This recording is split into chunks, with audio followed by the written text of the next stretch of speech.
Oh, okay. Right. Yeah. Yeah, I mean, the whole sort of thing seems to be about, more political. I mean, apparently there's maybe a handful of places that it's. Good morning. Good morning. I just got up. It's been nice.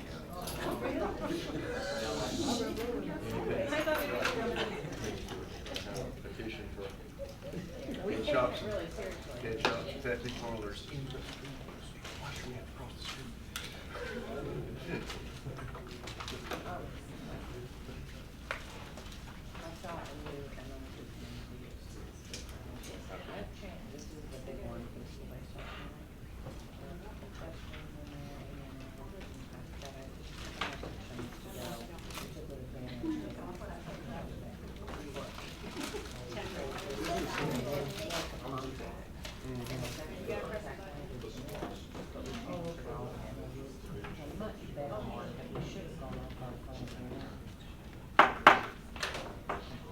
Good evening. We are going to go ahead and call our work session to order at 6:01 p.m. Dr. Means, if you would draw a roll call for us. Sure. Mr. Davis? Here. Dr. Berry? Here. Dr. Dykeman? Here. Ms. Davis? Here. Dr. Gant? Here. Mr. Worthy? Here. Dr. Yeager? Dr. Knox? Here. Dr. Madden? Here. Thank you. Okay. Now we are going to take a look at our agenda. Is there any motion on the floor to amend or adopt the agenda? I'm going to adopt the agenda. Okay, thank you, Ms. Davis. Is there a second? Second. Okay, all right. Discussion. Any discussion? Are we not having an executive session? No motion to adopt, to have it to amend, correct, to executive session. Not from our part, from our part, it's not just one for that one.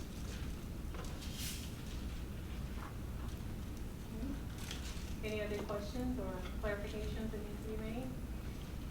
Okay, all in favor of adopting our agenda, if you raise your hand. All right, so that's all in favor. Okay. We'll start with our early head start report.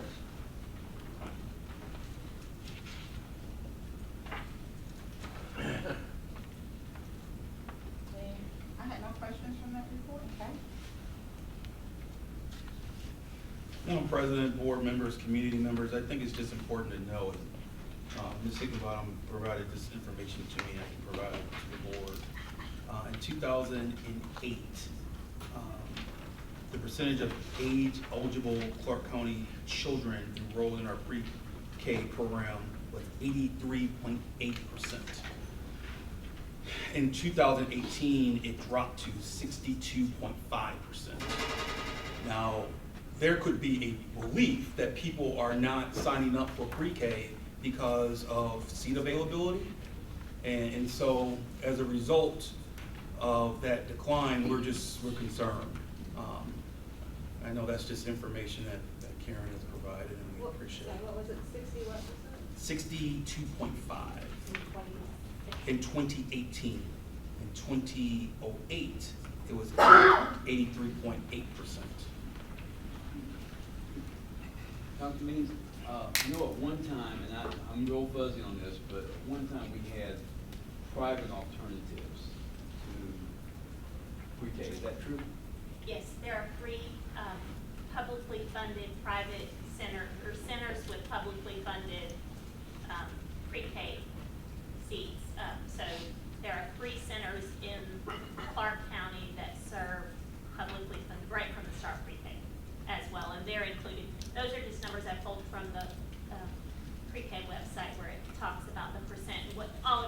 telling us is that the numbers of age-eligible children are outpacing the number of seats added for pre-K. Is that, what was, what was private education in pre-K look like in 2008? I mean, I'm just wondering if that was a factor at all. There were, I don't know off the top of my head how many seats would have been in private centers versus public centers in 2008. But it's really just looking at the number of right from the start pre-K services provided by right from the start publicly funded pre-Ks. So whether they were in Clark County School District or in a private setting, it would have been at 82%. Okay, I'm just trying to get at maybe some of the causes of that, you know, instead of just speculation. I think we have an increasing number of 4-year-olds, and there is not the number of available pre-K seats, private or public, are not growing at the rate that the numbers of children in that age range are.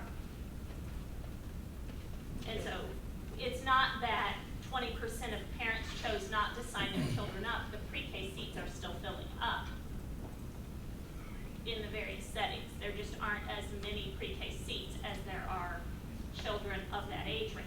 Now, 100% of children parents are not going to choose to send their child to pre-K.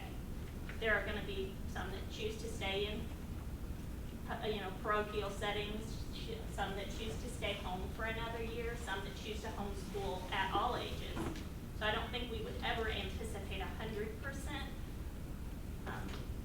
But just pulling the data, it appears that our numbers of 4-year-olds are outpacing the seats available either privately or publicly. Yeah, I'm just trying to figure out how would we get the reasons behind that, you know, in terms of research. We know as a county that we have 2,500 daycare seats and approximately 6,000 children in that age range from 0 to 5. And that was some of the data that from the community survey. Okay, We so know that there are not as many seats available for childcare as there are in licensed childcare. You know, Okay, so there's 2,500 approximately. pre-K seats, No, 2,500 childcare seats, child care seats. of which Zero in to Clark County, about 1,000 of those are pre-K. Is that Not- being not addressed exactly. by Vision Athens These are- as a community concern?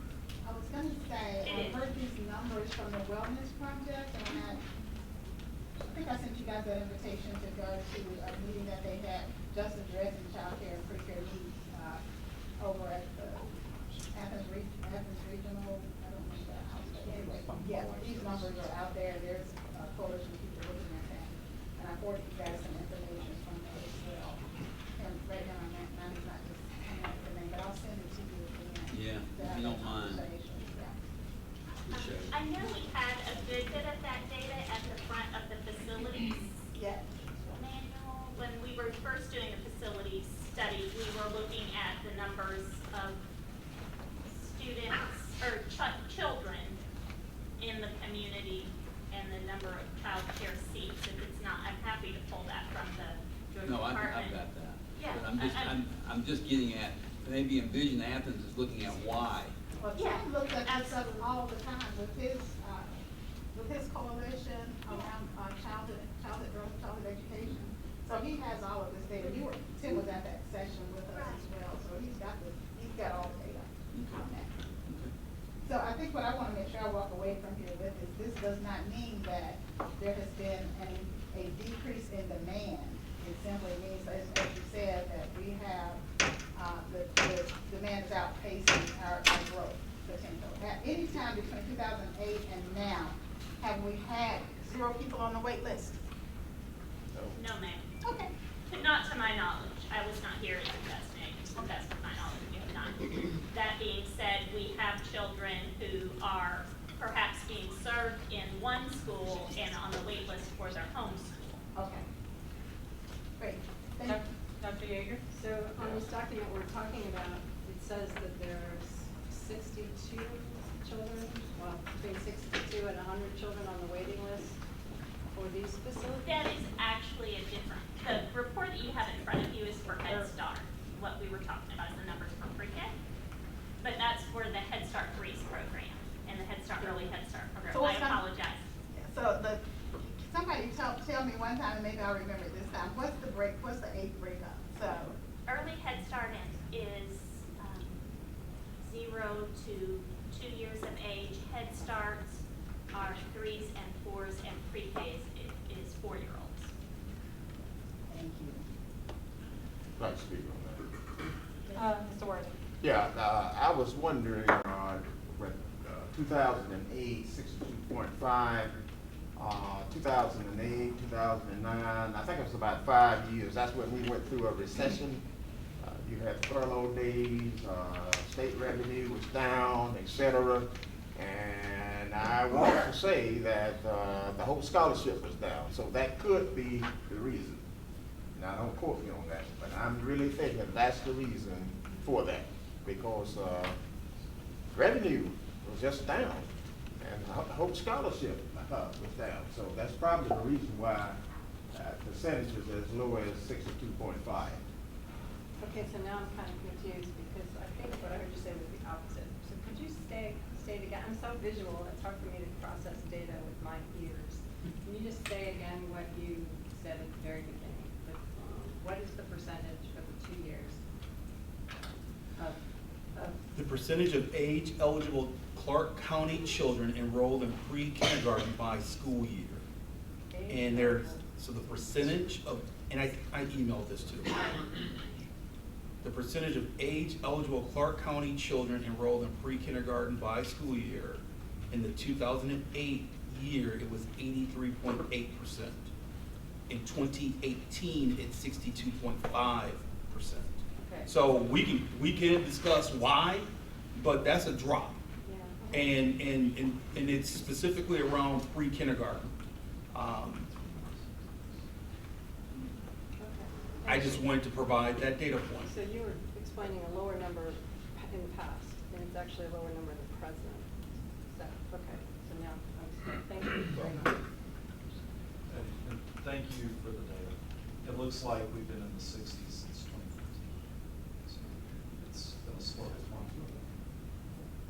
Yeah.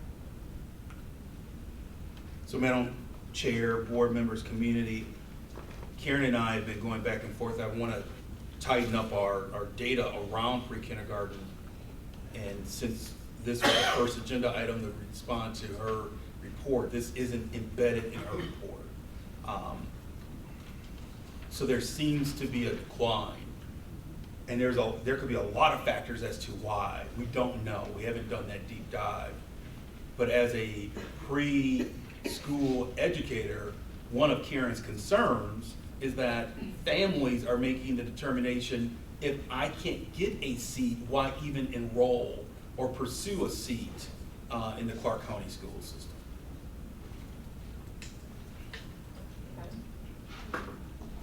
Thank you. You're welcome. Any other, Well, so I would just add, according to the Athens Wellbeing Project, the notes that I took at that meeting, 37% say that childcare is too expensive, 10% said it was work arrangements were not possible, and 12% said there were no other options of the people that weren't happy with their childcare, preschool childcare. okay. So, the too expensive, doesn't apply because this is free, right? So the work arrangements for the no other options is 20% of the story. I don't know, it's just more data to try to figure this out. I agree. Thank you. Any additional information or questions? Fred? Just Mr. Davis? Just one other, and that is,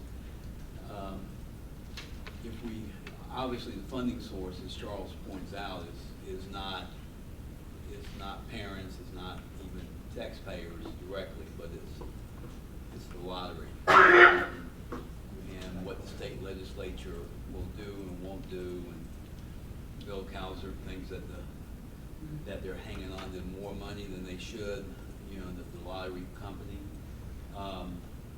So, you know, is there money that goes wasted in pre-K because school systems have not asked for it because they just haven't built the space? I honestly don't, I can not honestly answer that for other counties. For Clark County, I know 2 years ago we applied for and were granted 2 additional classrooms to help with our burgeoning wait list, and it was to our advantage. I guess it's now been 3 years. I don't know that other counties aren't in the situation that we are in. In fact, as a state, I know that the numbers aren't. Our percent of service is higher than the average for the state, but I suspect, part of that is some counties, the school district, like us, supports the pre-K with space and human resource oversight. Other counties, it's entirely within the private sector, so they're publicly funded, but they're in private daycares who would then be responsible for providing the space and the oversight. And so while I suspect the answer is yes, that there are some pre-K, there are needed pre-K seats unfilled unapplied for lack of space across the state of Georgia. I can only speak directly to ours. Okay. And we definitely have, a varying wait list. When you applied for those 3 additional classrooms, you got 2 them? additional classrooms, yes ma'am, we were awarded And those you classrooms. filled them where? In what spaces? We actually, at the last 2 classrooms that we added were at Oglethorpe, the DLI classroom, and at Whit Davis, a 3rd classroom, because their wait list was consistently So within over the elementary level of the schools. number of children that would fill it. And again, our wait list varies throughout the school year because of the, recent 10-day drop.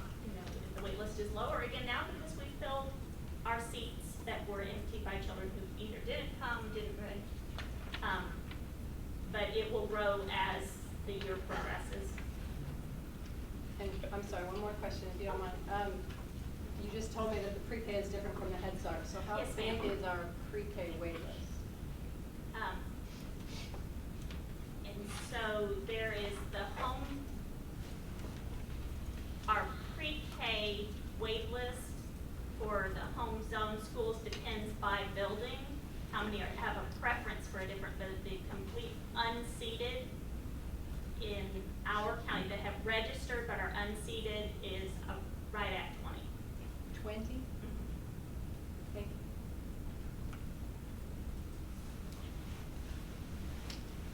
I would just add one addendum, if I may, Madam President.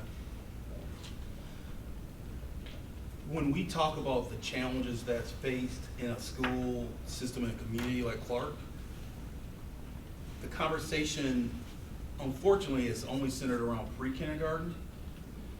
If we were truly aggressively addressing poverty, we would start having conversations about 3-year-old kindergarten and expanding the early Head Start opportunities. And again, in speaking with Karen, Ms. Hickenbottom, we're unable to have those discussions due to limited space. So I think we're having a very narrow conversation right now because we're simply talking about pre-kindergarten. And that wait list really differs when you talk about wait lists for people who want their home school versus people who just are unable to be served. To quote Mr. Payne, any child who's 4 years old and want a pre-kindergarten experience should have it. We're unable to provide that right now in Clark, but if we are truly being aggressive about addressing poverty in this community, then the conversation should shift to how many 3-year-olds are we providing a preschool, and it's truly not it's not daycare or anything to that sense, but a true preschool experience. The research shows the sooner we can provide those opportunities to young people, the better. The federal government's been very generous with providing early Head Start grants. We just have been unable to pursue them due to space. And that was the intent of me sharing the data points, that's all. That we're seeing a decline in the use of pre-kindergarten. We don't know the reasons why, but the data points are there. And I would just add the addendum of it's not about getting more counselors or social workers in the schools. If we really want to be proactive about addressing poverty issues in this community, then you really want to start talking about early Head Start and 4-year-old kindergarten, pre-kindergarten.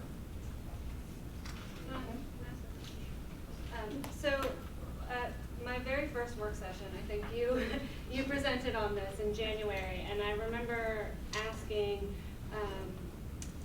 you said that in Clark County, the CCSD is the governing body of Head Start and Early Head Start, but that's not the case all over the state, which you just said again. So I guess my question is, how do other counties do this?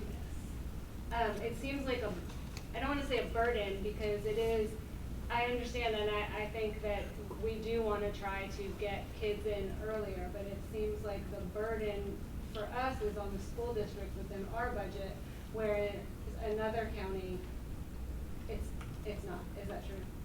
Karen, And so Early Head Start and Head Start is grant funded with a school district match, largely in space and services rendered.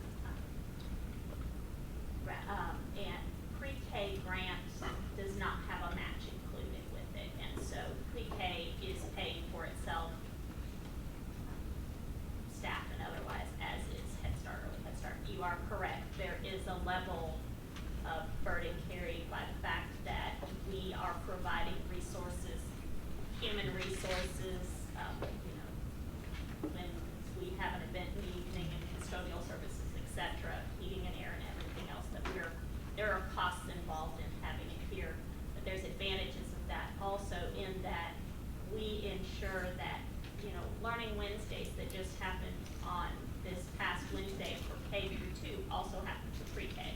So our kids are beginning with the same tier 1 instructional, our teachers are getting that same level of professional learning that our K-12 teachers are beginning to get. And so there's also, I think, a huge advantage to the district to be in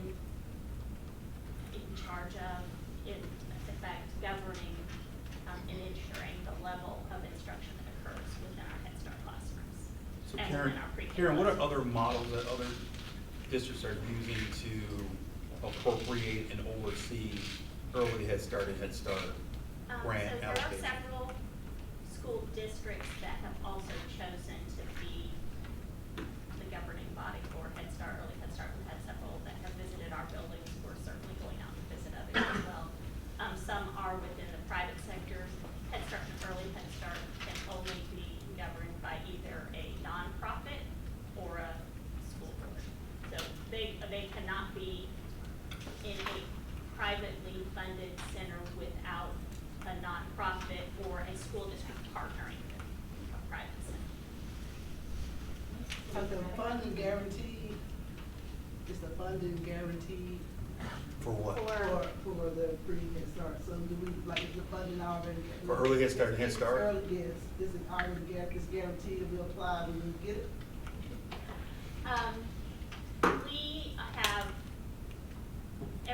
We have a 5-year grant, and we was just a year and a half ago awarded another 5-year grant of Early Head Start and Head Start. If we were to come up with things or monitoring findings, then we would go into competition. We were in a non-compete application, meaning that as long as we applied and it was in order, we would receive it because we had no findings on any of our 5 previous monitorings. And because we continue to have no findings, then we will continue likely to receive it. There's never a guarantee with the grant, but it would appear. And if you applied to expand, you think that would happen too? If we had, our belief is that if we had the space to host it, that we would be a good candidate to apply. There are not a lot of expansion opportunities in Head Start, Early Head Start, but those that are available, having the space that meets Head Start standards available for us to start would strengthen our application. That was the area in our last expansion application that we essentially lost points, was that there was a wait time between when we could actually seat the children in a classroom because we didn't have a space. And then it circles back to Mr. Davis's initial question, which, as I interpreted it, but I could have heard it wrong, so please correct me. But I think you asked the question, are school districts leaving money on the table for four-year-old kindergarten? If the state is making the claim that people are playing the lottery, and there's ample funds in that funding source, are school districts leaving money on the table for providing that service of pre-kindergarten to children? And I think we've discussed this before as well. We believe, again, if there were more seats available, we know that there are children who are interested in filling said seats, and legislators and the state is indicating to us that there are ample funds available. The challenge, again, if we really want to go do a deep dive on early childhood education in Clark County, the deeper dive and we've had this conversation at the government relations level, is that we're not paying our pre-kindergarten teachers at the same rate as we pay our K-12 teachers. And so at some point, we're gonna have to reconcile that issue along with many other human resource challenges that we have in the district. To just if we can bring our pre-kindergarten teachers to the same level of pay as we provide our K-12 teachers, I think that would make our pre-kindergarten program even more appealing and a model for the state.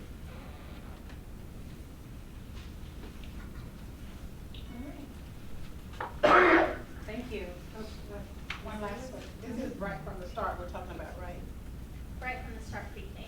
Yes, okay, just check. Okay. We'll move on to our monthly SPOS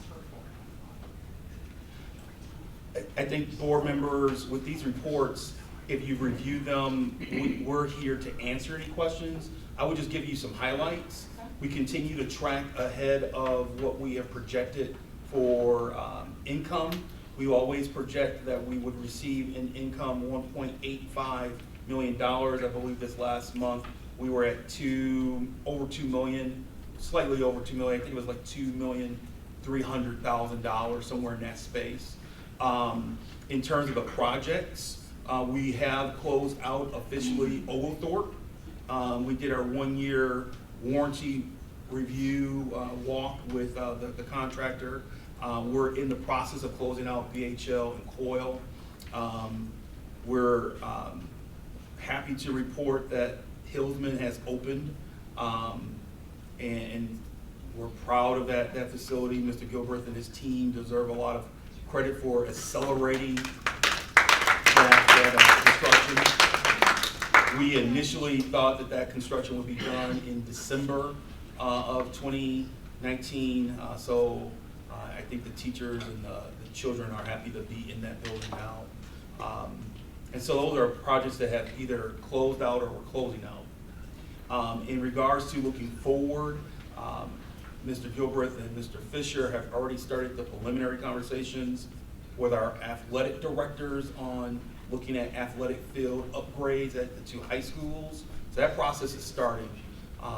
Mr. Fisher and I had a conversation today of ensuring and making sure that our athletic directors serve in the same role as a principal would with a school construction plan. So at some point, our athletic directors will have to reach out to parents and coaches to make sure that they're part of that visioning process for the construction of whatever the ADs have deemed necessary at the 2 high schools, just to make sure that that input is in place.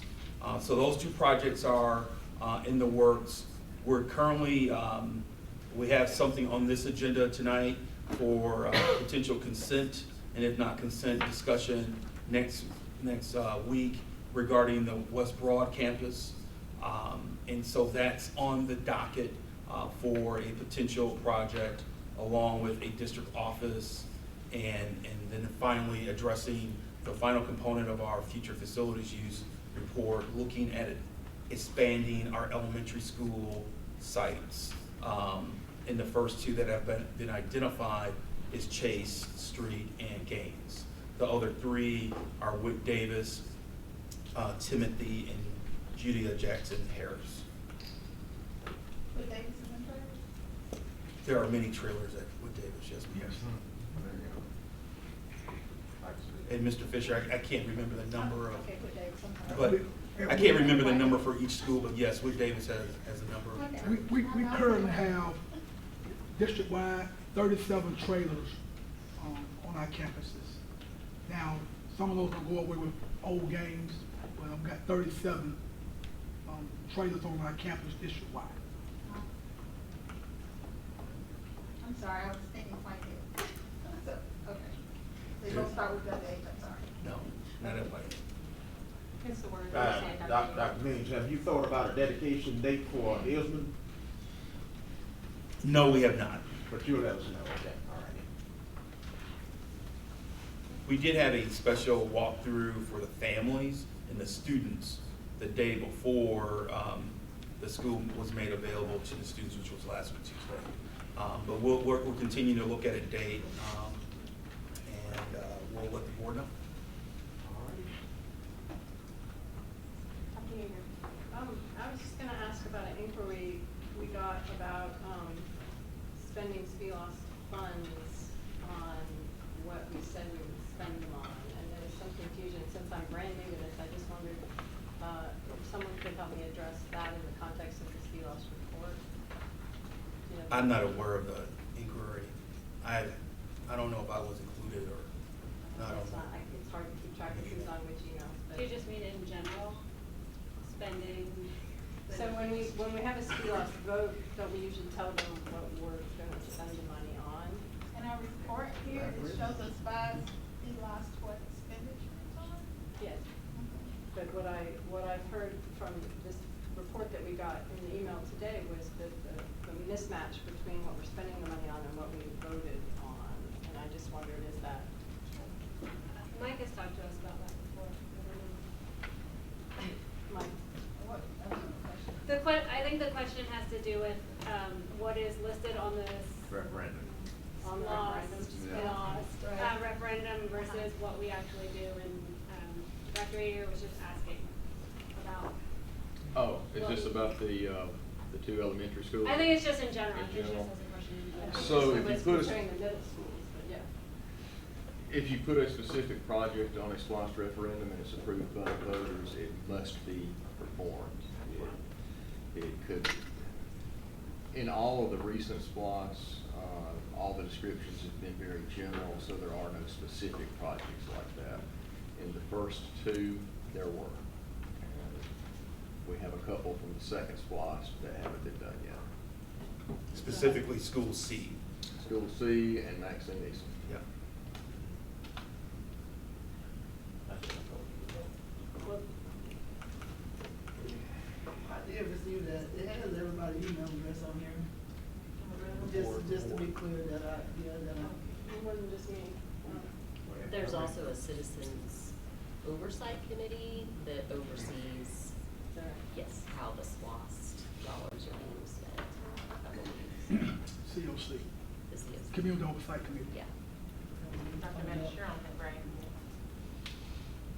bring.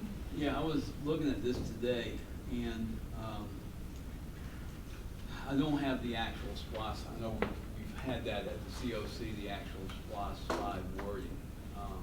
One thing I did was I found where Clark County went on Facebook and advertised, vote for SPLOST 5. And they talked about remaining funds for the new Oglethorpe Elementary school renovations or new additions to the 4 middle schools, and then district-wide system renewal projects based on facility need, building funding for building additions or new buildings that may be needed for increased enrollment, additional school buses, funding for technology, extracurricular activity support, and support services. So, I don't know if, I guess this wouldn't have the force of law, but it is how we advertised it. At a previous Community Oversight Committee meeting, all the ballots from prior SPLOS votes were provided to the committee. We can provide it to the board. I think a flyer that's promoting a vote yes for SPLOS 5 would not be as legally binding as what Mr. Pruitt just stated. Whatever's listed on the ballot, as he stated, legally, we have an obligation at some point to complete those projects. Right. And there are there's multiple outstanding projects that have obviously not been completed. So the Maxine P. Esom project has not been completed. I think we've had this conversation before as a board where the board has actually gone forward and named a facility that has not been built yet in Maxine P. Esom. The second is School C. And if our vision for utilizing the remaining SPLOS $5 are accepted through multiple votes that will be brought to the board in the future, the Clark Middle School renovation and or building of a new school would move to a new SPLOS project as well. It would probably be SPLOS 6. So just as the Maxine P. Esom and the School C project has been moved down the line since SPLOS 2, there isn't anything preventing us from delaying something that we identified to do in SPLOS 5 and then move it to SPLOS 6 or SPLOS 7. The only legal requirement is at some point the school district is legally obligated to complete the project. Now there's a provision where the district could go to the legislature and ask to be forgiven for making that claim on a ballot. And Mike, how does that process work? Right now, there's a statute that allows cities and counties to put SPLOS project, put the question back to the voters to abandon a previously approved SPLOS project. And if approved by the voters, then it's okay. That statute does not include school districts. We'd have to ask the legislature to amend it to do that, and then we could go through that process. A couple things on what Greg was mentioning. Number one, public funds cannot be expended or resources used to support a SPLOS project, so I would think. Yeah, it was suspicious. I mean, it was under Clark County School District stuff, but I don't know who posted it. I was about to say I would think and hope and still do that typically when we have a SPLOS, there will be a separate citizens group that will support it in their own funds, and I would hope that's where it came from. I hope so too. In which case, that's their representation, it's not ours. Now, if a public entity like a school district goes out and makes representations as to specific projects, if that rises to a certain level, I mean, there've been appellate court cases that say that can become binding just as if it were listed on the ballot. But again, hopefully we haven't done that. Hopefully that was just the citizens group. Is there a time limit on how many years you can move the projects down? Like, There is not on the school district SPLOS. On your city county SPLOS, at least for the last several years, there typically is, but not on ours. And just for the new one in the room, the reason we're not building the Maxine P. Esom School or School C is because, is that in the facilities document? It's Why in the is it not? future facilities use Okay. report. That's a pretty big document. I've been trying to read it since last night, but I haven't been able to. Okay, so they're not needed at this time, and there's other needs that are pressing. It's a complex. There's multiple layers to your question. Okay. That is not easy to give you in a sound bite, but what I would share with you is that it would require redistricting. That's one concern. Another concern is the current path that we've used for building current schools. So we built Oglethorpe and Whitehead Road, for example, larger, which is gonna also make the redistricting of the entire district more complex. And then finally, we believe that if we simply build on to these schools that currently have trailers, that we would be able to, in the interim, short term, address some of the population challenges. That's a very That's good. succinct summary, but there's more detail to it. Now I'm not worried about it. Mr. Davis? Yeah, I will put it out there, I'm concerned about the school district in SPOS 2 talking about School C. Because it's like, when we had that joint meeting last week between the county and the school board, we talked about how Coral was built in an industrial park, where to even build a house, you needed 10 acres of land. And, we have bought property where, with the last time we actually discussed it, the idea, that at least in COC, when we discussed it, the idea was that if we build a school, then people may move around it, and that is goofy. And so if we're going to, I'd rather have the fight now over the School C situation than to keep kicking it down the road and kind of, destroying our credibility. Because SPOS 2 was a long time ago. And so I don't know if now's the time to kind of prepare to bite the bullet and do what we need to do with the state legislature and say, look, for the foreseeable future, this just, obviously if things change and people move. But right now, there's nobody out there. So where is School C again, can you remind me? Vincent Drive. On the west side? Yes, ma'am. Cleveland with the lowest enrollment? I think that's good, getting back to that. So now we're getting into the details that I was trying to avoid with, So we don't have to, and yeah. with Dr. Yeager's question, which is legitimate, but you're on the same line. It would require us to rebalance significantly multiple schools. I think the way that we built Whitehead and Oglethorpe, we built those schools to take on a lot more students. And so I agree with Mr. Davis, and Mr. Pruitt and I have talked.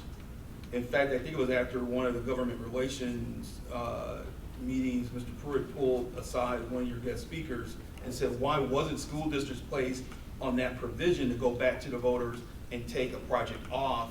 And the response was, we just didn't think about it, and didn't think that school systems would need that provision. And so I think that it could very easily be an item that we could take to the legislature. And it makes sense, because you're right, 2008 was a long time ago.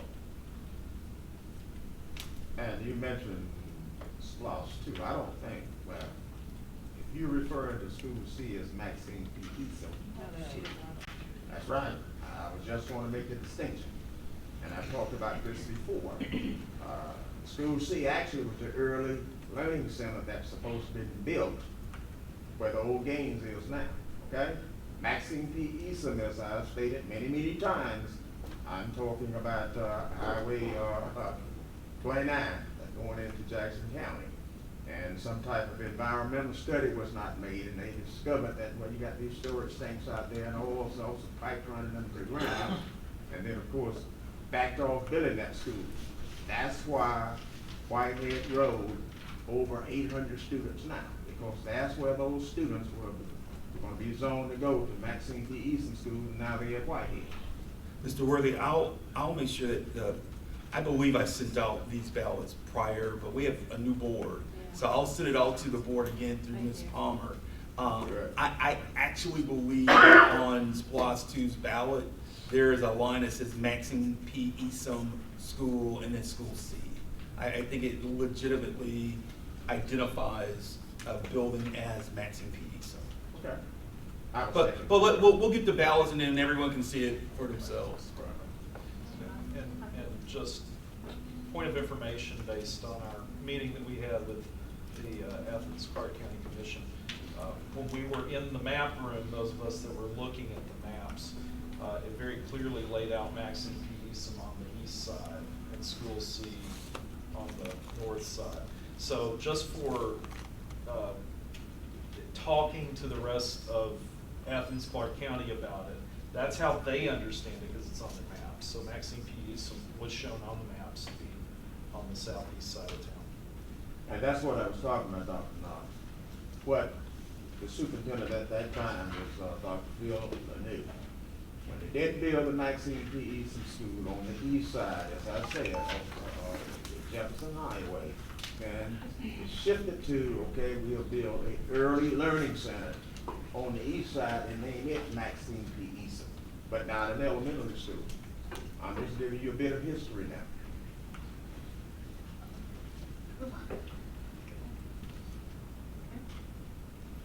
So before we leave that, all right, now let's leave. I'm sure. All right. Okay. Athens Community Career Academy report. Their enrollment's up. There are over 300 students. It seems like there's a theme around facilities with our report so far. And so it continues to put pressure on the district to find a district office so the Career Academy can expand. Mr. Davis referenced the commission, or I would say municipality, because we also had the mayor of Winterville there as well. The municipality district meeting, which was valuable for me on many fronts, but one of the fronts was that the economic development person for Athens-Clarke County was in the back of the room, and I kind of went to her and said, so which career pathway should we be offering at the Career Academy?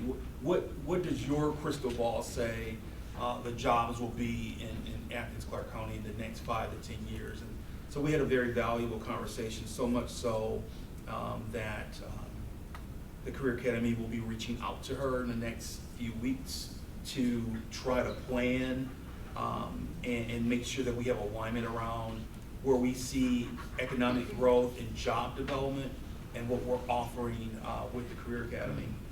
I've had a chance to talk to our CEO, Lawrence Harris, and I think you've all met Lawrence at some point. He's doing an amazing job. And one of the charges I've given him for this school year is that we're not doing our due diligence as a school system in ensuring that a proper number of students are leaving the Career Academy with a certificate of some sort for a career. So we have a lot of children who are coming to the Career Academy mainly from an academic perspective of either gaining college credit and they get that college credit through Athens Technical College. But we don't have as many students as we would like taking career certification programs. We have an amazing and very positive relationship with Athens Technical College. They are seeking, bless you, they want us to have more children go through a career certificate program.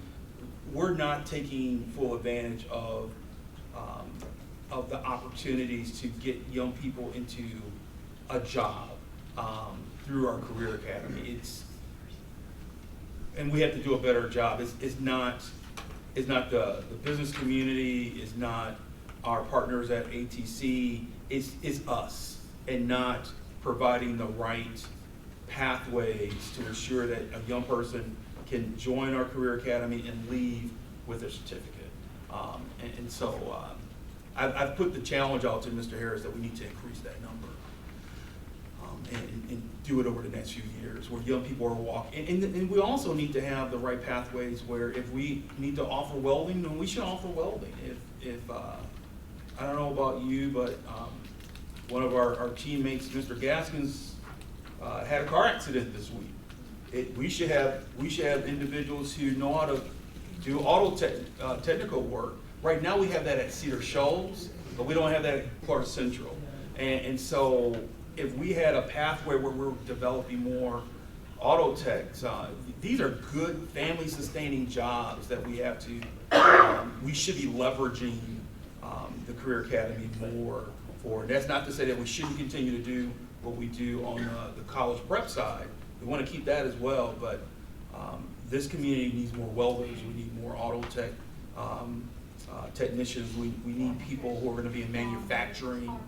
We need people who are going to, one major, from that meeting I learned, one major industry is the medical field. And everyone doesn't have to be a doctor or a nurse to have a family sustaining job in a hospital, in our hospital setting.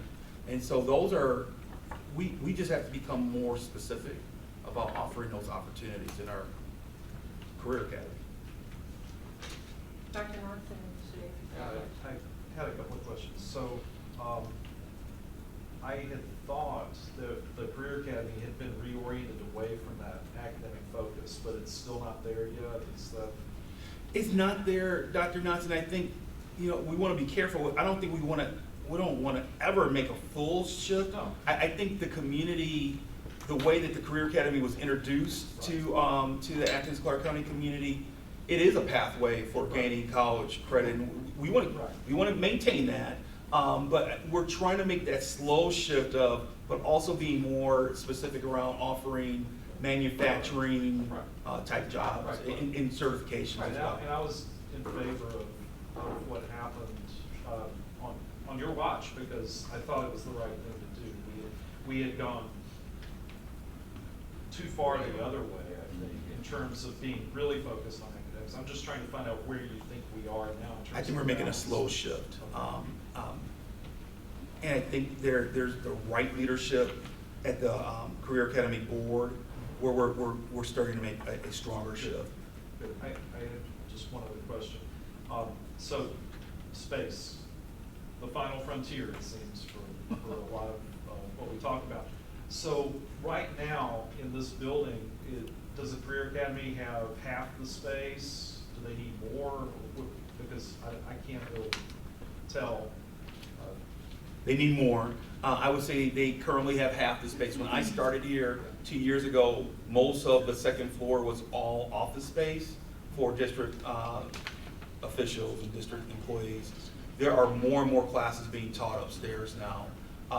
Across the hallway, when I started here, that was a conference room. That's now a career center for our young people. And I think Mr. Harris has a vision of, at some level, he wants to make this a collegiate, a young adult space. So they would also like to have a student lounge of some sort that students can take advantage of as well. Thank you. Mr. Davis. I think that this discussion, and because it's way in the back of my mind, we're talking about the central office, your staff, moving someplace and leaving this for the Career Academy. I'm still not sure, and I know that we've gone a lot of talk in this direction, but why we don't flip it. I don't know, because when you start talking about programs like welding, auto body, this building is not equipped to do that. And we tried to expand, across the street, and that was unsuccessful. But it's, and I know you get tired of thinking and rethinking and thinking and rethinking. But I'm not so sure that we don't need a career, not just a program, but kind of a high school, but we still call it a program, whatever seems to fit with the language. But I don't know why it just doesn't have its own campus, period. So it's hard to build a new high school, even if it's a career-oriented high school. There aren't a lot of campuses where you can walk in and say, we can expand. I have to give Mr. Harris and his team credit. They have walked this campus multiple times and have, in essence, said, as long as you leave, we can make this work. But we can't continue to share this space. The sharing needs to end. I wasn't here, but it's my understanding that there was a message sent that when the district office left Mitchell Bridge, that this should have been a very short time frame in which we were in this building. I think we've exceeded that time frame by at least a year now. And so I agree with you, Mr. Davis, that there was a cost-efficient high school campus of some sort where we could just walk into and it's turnkey. That would always be ideal for a career academy. But the Career Academy leadership and board believe that they can make this work if they no longer have to share. They don't have to continue to share the space. I mean, you took us to Noonan? Yes. That career academy? It's beautiful. It's beautiful, and I mean, I don't know how you just take a building and go 2 floors up and do a studio.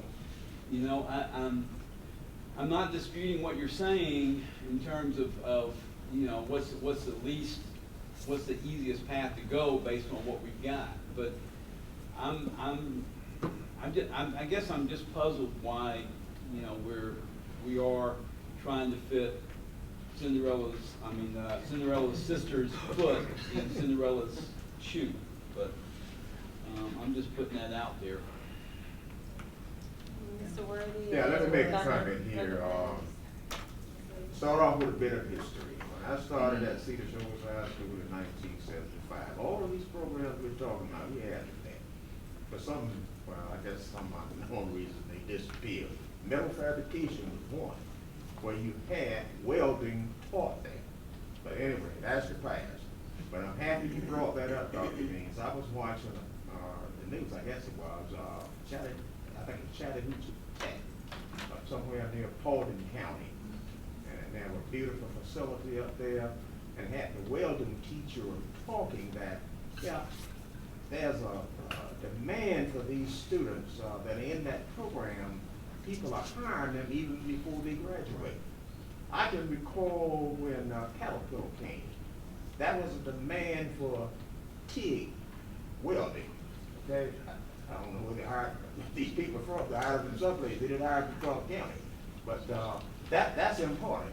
Now, what Mr. Davis was talking about a few minutes ago, in terms of flipping, well, I disagree with that, because the central office just can't operate out of this building. You don't have enough parking facilities here, et cetera. But I do understand what he's saying. Maybe somehow a conversion can take place here where you can put those kind of labs in this building. Out there, seriously, they build a second floor, but somewhere near here, you know, et cetera. But that's important that we add those programs, because that's where the demands are. Mr. Gilbert and his team, I think we're still on. No, we're not.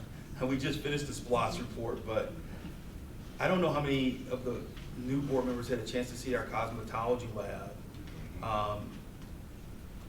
When we had discussions last summer, so the summer of 2018, and we discussed making or creating a cosmetology lab into 2 classrooms. It was one large classroom. I couldn't see it. I just could not see it.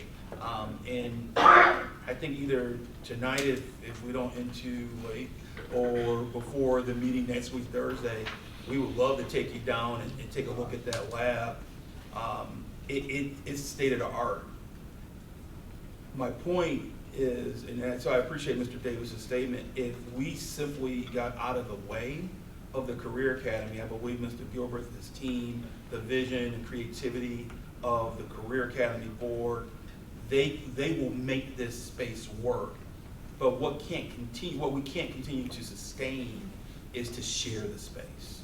I think that's the most, it's preventing the children from being here appropriately.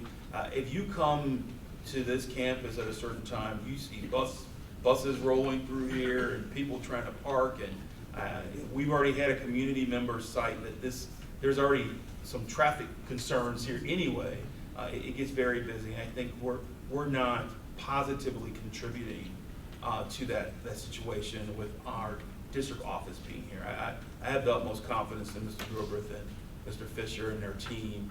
If there was just simply an empty space to allow the team to be creative, that would be helpful. The other positive thing that I would share with you is that the business community is engaged.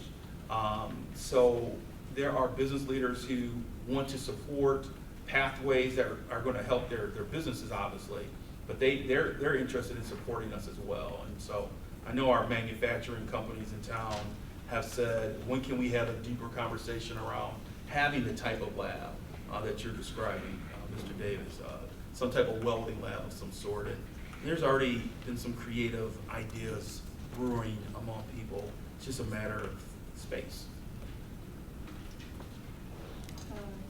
Dr. Maddox, I'm sorry. Not to go away from the conversation, but, you know, every time we talk about this one, I'm ecstatic about Career Academy, everybody knows that.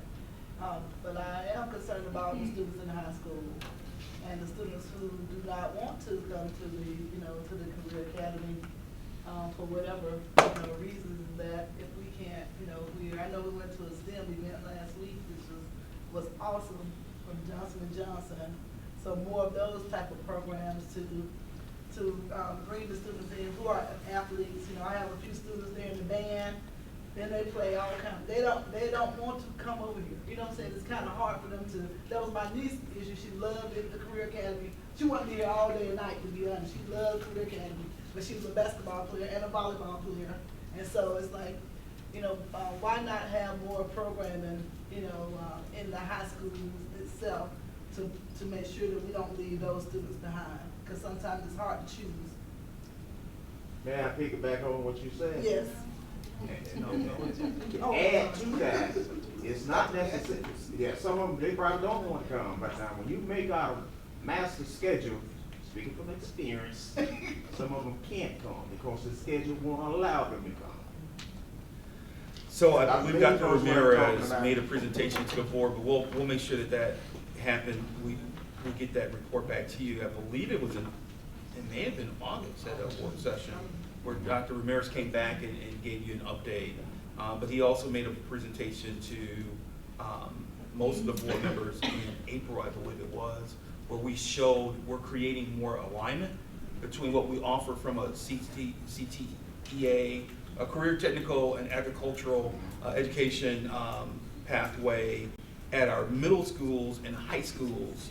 And we want to create a pathway where they're eventually, they're ending at the Career Academy with a certificate of some sort. So I agree with you, Dr. Maddox. We're working to create that space, starting in our middle schools and creating greater alignment. Good luck. Thank you. Yay. So I wanted to share that in that wonderful trip that I took to Columbia, Missouri, right, a couple of weeks ago.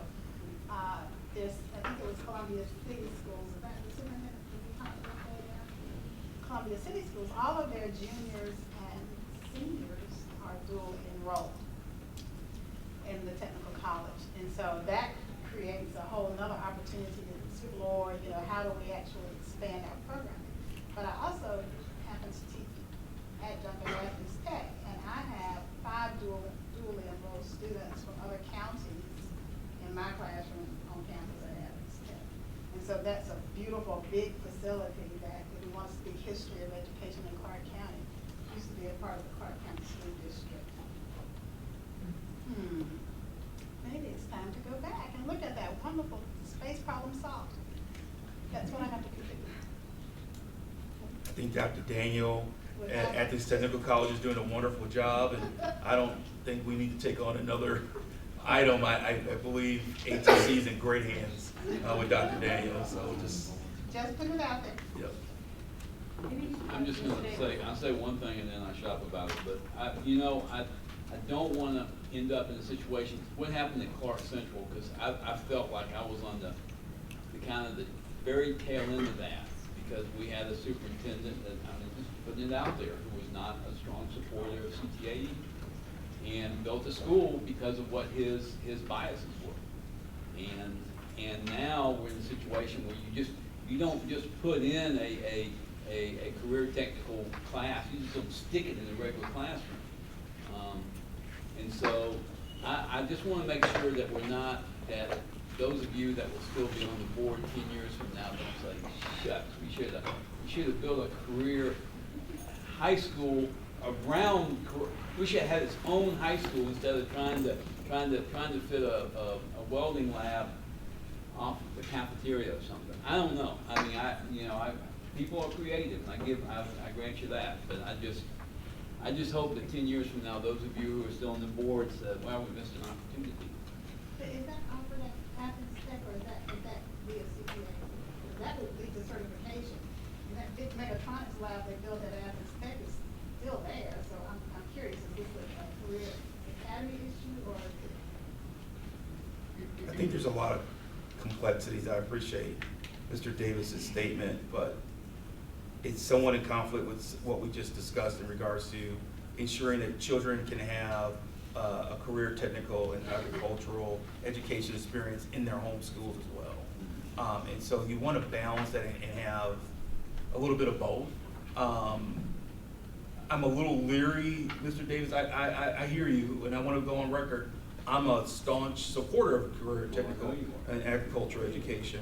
Our renovations at Coyle and BHL indicate that. I mean, so there are good labs, and Hillsman now, there are really strong labs for agricultural education in all three of those middle schools. We continue to have a sustainability farm at Clark Middle as we decide when that project's going to be addressed. I would hate for us to say the children who are on a career technical and agricultural path have to go to a certain school. I would want it to be a more culminating event where we've done such a good job in their middle school and beginning of their high school career that they're ready to jump into a career academy of some sort. That was gonna be my next question. I know that although we can take 9th through 12th graders, some counties choose not to, with the pathways that Mr. Rodriguez presented to us, so those students will be able to go straight into the career academy? We're trying to steer that again. I think that goes back to Dr. Knox's question of, so how is that steer working? We know that we have to start at the middle school level. And so we're starting to create course options that will lead to career academy certifications. And can I just add, we accept 10th, 11th, and 12th graders. So not 9th grade, but students with 5 or more credits. Okay. Can I ask a question about that? What are some of the reasons right now that 9th graders aren't accepted? Is that because we are sort of slowly trying to build within That's the one of the middle reasons. school? I'm just thinking of, there are some 9th graders where they are a fit, or there may be some reason that they need to be in this particular environment, be it career, aspirations. It could also be sometimes learning needs, just a whole lot of different things. So that goes to Mr. Worthy's earlier statement. It's about master scheduling. So some of the students that attend the Career Academy, they take some of their core courses here. So we're asking teachers to teach math, we're asking them to teach English. So multiple preps is sometimes hard for a teacher, and the quality of that multiple prep. So we decided to narrow it down for now to 10th, 11th, and 12th graders. The other thing around the enrollment of 9th graders is that for dual enrollment, there are some courses that you can't substitute. So you just need to take them at your regular high school, because you wouldn't be able to substitute them if you went to Athens Tech or went to do dual enrollment. Just thinking about the students that, that may go and, where, you said some people just really, they want to be at the high school. Sometimes the high school is just not a fit for any new 9th grader for a variety of different reasons. And career, career development, particularly with, minority and marginalized populations, can really be a point of intervention and, linking them to school, almost sort of a pretty significant thing to put them on a different trajectory. So that's sort of wondering about that. All right. Any other career academy thoughts, questions, concerns? Parent Advisory Board? There was a meeting in August, and it was a good intro meeting.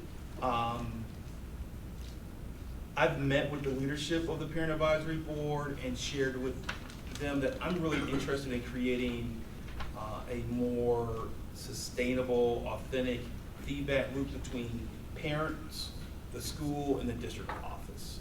And so to that end, Ms. Suggs and I are working on creating a LSGT Parent Advisory Board, where a parent from each of the LSGTs would meet with the district office on a quarterly basis.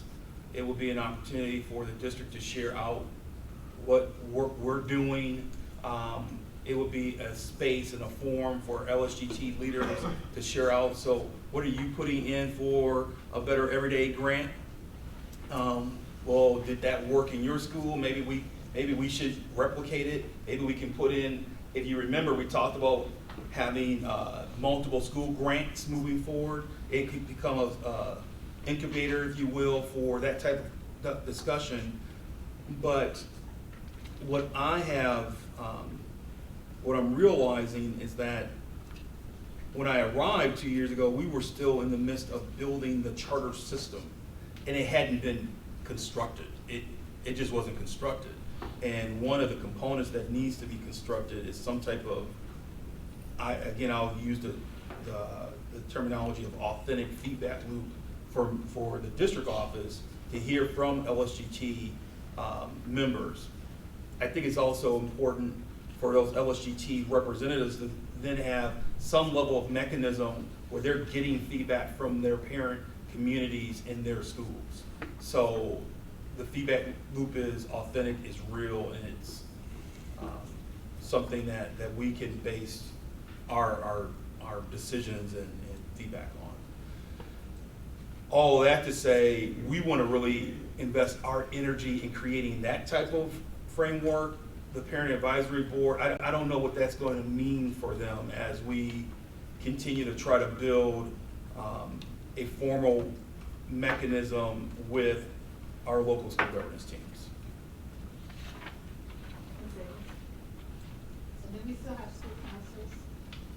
No. So they're gone, it's just the LSGT now, and the Parent Advisory. I wouldn't say that. There's some schools that have PTOs or PTAs as well. There's also, you can't dismiss the booster clubs at high schools. So there are a number of different parent auxiliary groups. But if we are a charter system, the most prominent parent auxiliary group should be our local school governance teams. That's just one of those questions that came out on the survey that I took, and I just honestly couldn't answer that, so, good to know. Just, as a former LSGT person, better connectivity would be great, because we do sort of operate in a vacuum, and getting more input from more parents or more input from the district would be very helpful, I think, especially frequent, quarterly, for sure. This concept came out of our examination as a board in district last spring, where Russ Cook and Sherry Gibney Sherman worked with the board to explain, so what is a charter system? And one of the, I believe, blind spots for our system has been that feedback loop. I think the other blind spot for our system is that we rarely talk about Appendix A of the charter contract, which outlines all the goals and achievement places that we're supposed to be as a school system. We rarely talk about Appendix A. We talk a lot about Appendix B in terms of what's the role of the local school governance team. But the Department of Ed for Georgia would say one of the main reasons why you become a charter system is to increase student achievement. And there are very specific components in there that, or metrics that we have not reached. And so as we talk about grant dollars, we want to make sure that grant dollars are being used to help meet those metrics.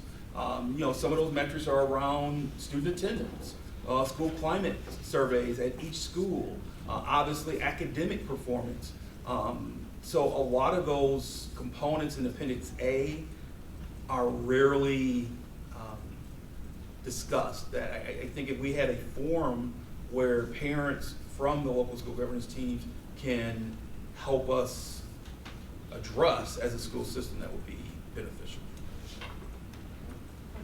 I couldn't decide whether I thought this was a good idea or not, so I'm just putting it out there. But have we considered doing something like the Feedback Fridays that you did for the staff, for parents? Maybe not every Friday, but maybe once a month, having a topic that you put out there and have people provide, parents provide feedback. You see why I wasn't sure whether that's a good idea or not? It could be. Claire and I, we're still developing structure. We think that that could be a very helpful process where on the front end, a parent representative of an LSGT engages their school community. And there's some touch point where that representative of their school community can talk with the parents in that area, and then bring that feedback to our quarterly conversations along with other data points. It was just the thought was really that you might get more engagement from more people if they didn't have to have conversations, in-person conversations. But it could be maybe something that each school decides how they want to do it, and maybe a school might decide that that's how they want to get some information from people, and then bring it to you, so that it didn't all come from them. We have 2 former LSGT members on our board now. And I think one thing that Claire and I talked about is to become an LSGT member, you have to be elected. And so the school community has vetted your name and have deemed you to be a representative of them. And so we want to really capitalize on that opportunity of having people of that school community then sitting at the table to provide us feedback. I think there's opportunities, Dr. Deitman, for us to find a way to engage people even deeper, to dive into that data point, in those data points even more, and then have someone go back and share out what the district is thinking and vice versa. I shared with our representatives of the Parent Advisory Board, the 2-way communication loop is really critical. And the charter contract, as I read it, really talked about community schools as being the centerpiece of the work. Well, you can't have community schools if there isn't a 2-way communication loop, which we don't have right now. And so I'm talking a lot about a new structure during the Parent Advisory Board report. I'm just sharing that to say that I've shared with those representatives, we have to make a pivot and invest our time in that space. And that may mean that we're gonna dedicate less time in current structures.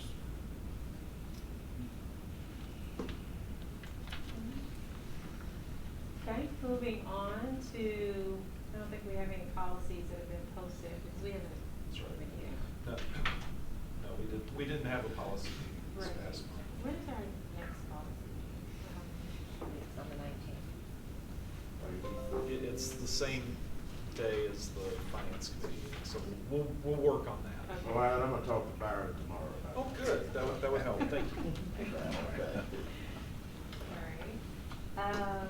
Policies to be adopted or rescind. Yes. So I will lead us through this. We have 3 policies to be adopted or rescinded, or actually reviewed. The first one is GCI, Classified Personnel Evaluation. This is review of an existing policy. And as we talked about when it went out, the only things that were changed were extremely minor typos. And we have not received any public feedback on that one so far. So that's GCI. Did anyone have any questions for policy committee? Yes. Okay. That's okay. Policy BHAA, Board Statement of Norms. This is a new policy. And this went out with changes that are highlighted. Hopefully it shows up if you scroll down I to. missed that. There we go.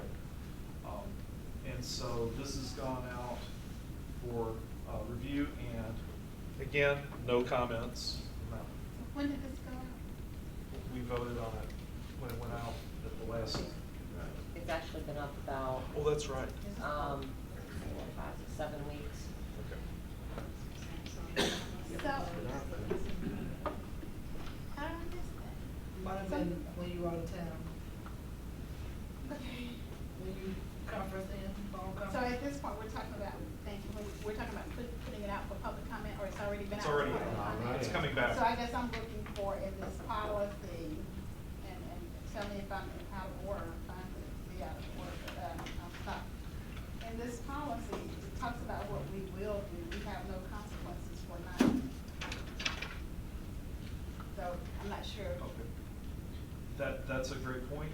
We used to have with balanced governance, we used to have a protocol for handling such situations, but the previous policy committee got rid of that. That was part of changes that happened near the end of. That was when they all got folded up and somebody took them off to a back room and then they came back out and they were out policy. So I'm gonna raise the objection to this one. Because, It just doesn't have any consequences for it. I mean, it's like, here's some good suggestions, but it doesn't really have a process that was to address our failures. Do we need the individual policies to have consequences inside of them, or is it? Well, this is a board statement of norms, and so we don't get to write a policy manual, and we don't get to write a regulation, we don't have policy. So I guess my question to the board is, how would we then expect to enforce a policy that we have created? That's my question. I think these are, I mean, some of the conversation, if I recall around this, was that these are still pretty aspirational. You know, we still have to decide as a board what we want to, like how we'll live these out. Now, I do think that that's worth talking about. I don't know if it's worth putting in policy, but certainly around what it looks like to build trusting relationships. I mean, well, being on time is a little bit more concrete, but prepare for meetings. Like, there's still room for us to develop some things around this that don't have to necessarily be policy.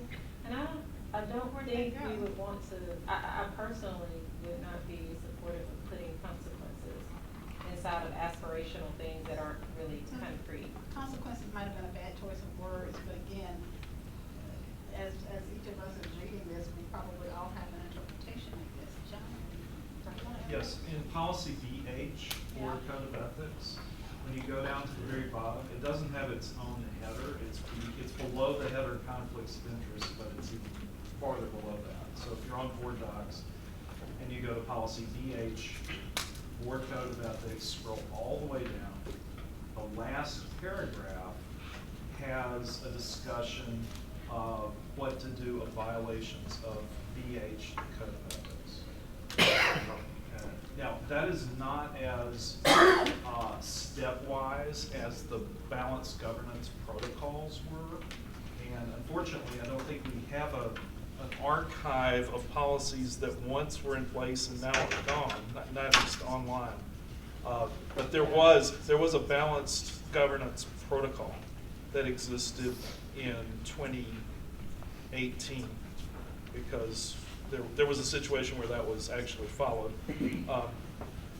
So anyway, we had more, now we have less. We don't have zero though because of what's in the final paragraph of PH. So, my question was actually, I think somebody might have raised this when this came up the first time in the other meeting, or before I went out for review, but it seems not totally redundant, but sort of conceptually redundant to have the statement of norms and the code of ethics. And I wondered if there was a possibility of merging some of these ideas into the code of ethics instead of having something completely separate but kind of the same. And not merging, and at least referencing, because again, this is, I honestly don't remember seeing this, but it's okay because I'm old now, so I forget Okay. things. But this is really troubling that I didn't see this, because this is certainly a policy that's near and dear to my heart. And the fact that we do interpret things differently. And so I would rather we have some way to go forward from this other than, it's a kumbaya moment. So you would want an enforcement part of BHAA's that? Or just, we can add that reference to the enforcement, whether it's Georgia code or whether it's the ethics policy or something, because we've done that before on our policies, so that we'll have some place to go to look at, you know, what this looks like and what are the consequences of this particular if there is a failure here. So I would like to see something here more substantive than what I've seen right now. So now, if I have missed that window of opportunity, then I will simply make a motion to pull this back at the next meeting. I can't remember where we are in the process. It's out for review, and so it's been out for how many weeks? At least 7. At least 7. I apologize for not Mid-July. having looked at it sooner. I certainly apologize for missing that board, that committee. I would just tend to support what Dr. Gant said about, this feels very aspirational to me. And obviously, it's very positive and what you want to say about our goals. Putting a punishment at the end does sort of seem. Just a reference. Just a reference to the code, that the Court of Ethics that's reflected in these norms, as These well are as not- the laws that are reflected in these norms. And These we've are done not- that in the past. These are not really ethical aspirations. These are human aspirations. Then I'll take it to Kara's question of why do we have it and if it's already covered. I mean, I agree with both of you, for different reasons, but it seems like it's a good statement of norms, but to me, it almost seems like it's not actually a policy. It's something that we are aspiring to and that we would like to use to guide us, but it's very different from other policies. It doesn't seem too much like a policy. Why did we create this brand new policy? Can anybody tell me is there a history behind its creation? It was one. That predates my role on the policy committee. It was aligned with board governance language, which was infused throughout the B policies. Following the training on board governance.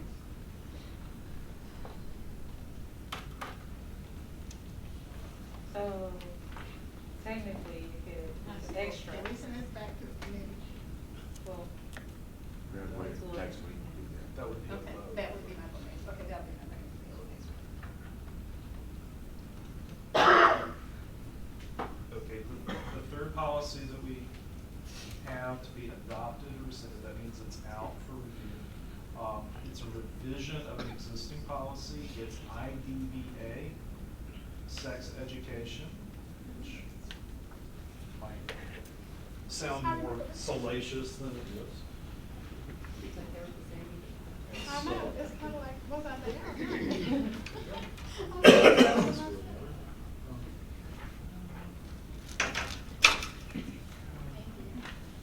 So we have the policy. Yeah, and, it's here, and now, we do have feedback on this. So is this different from what's in the board doc?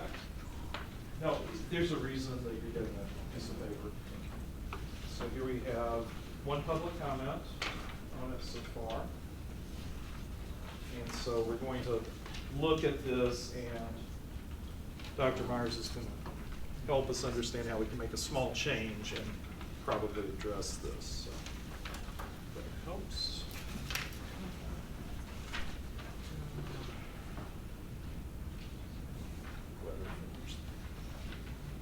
All right.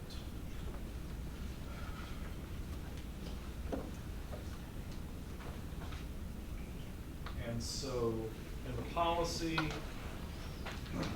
as shown on screen as well, we have some suggested changes in wording. Since, remember, this policy is out for review, so we've already had this conversation if you're having deja vu. So we've made some changes about, for example, it said the Board of Education appoints a committee. Okay, well, that hadn't been happening. And so we've changed that to the superintendent or designee. That seems like a more appropriate role. The role should be handled by the superintendent. We discussed about the wording about diversity of people on this committee, and we've made some changes that make the language sound like it's actually the 21st century.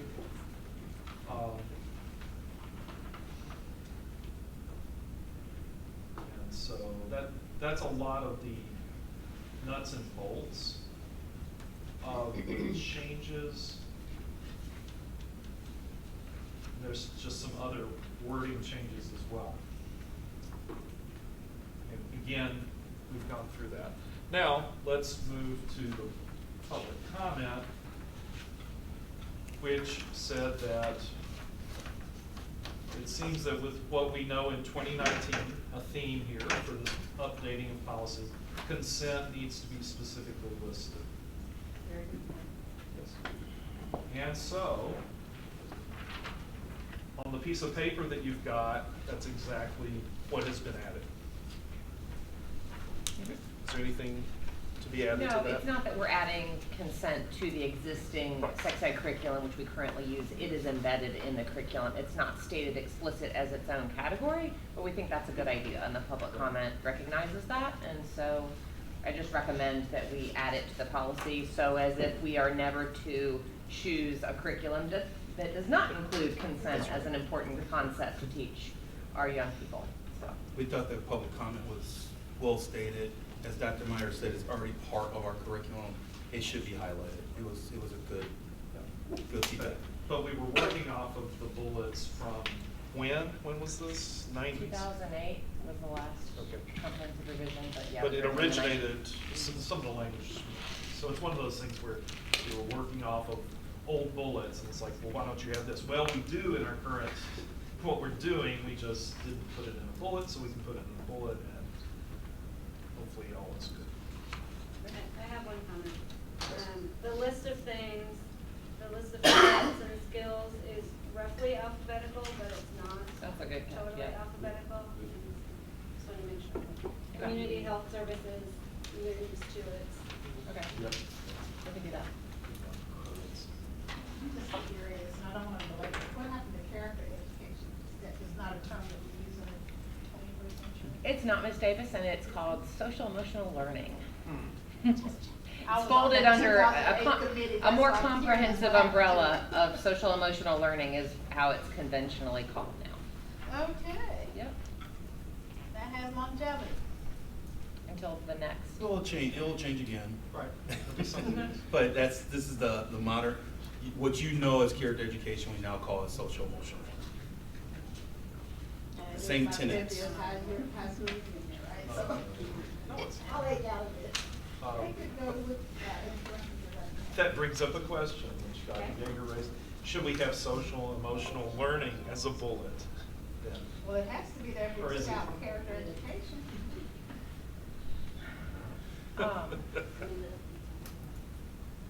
Social emotional learning is so So- much more expansive than what I would would be assume included that in within sex it, education. I would defer to our curricular experts.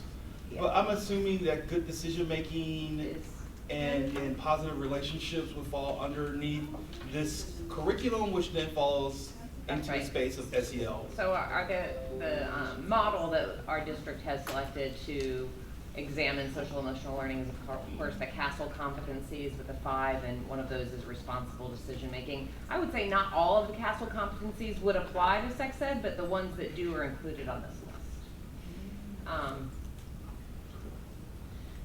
Some of them are more, you think all of them do? We can include social emotional learning, it's just, it represents such a bigger umbrella than what is traditionally known as sex education. I think actually, this time I hear you, Dr. Myers. And I hear you brought up, I don't want to, we're not trying to make it all inclusive, right? It's just those things that. It's a are sex ed relevant to policy. somebody misbehaving on that, and on that. So the 5 competencies are self-awareness, self-management, responsible decision-making, relationship skills, and social awareness. Right. 3 out of 5. So, It's not a bad suggestion.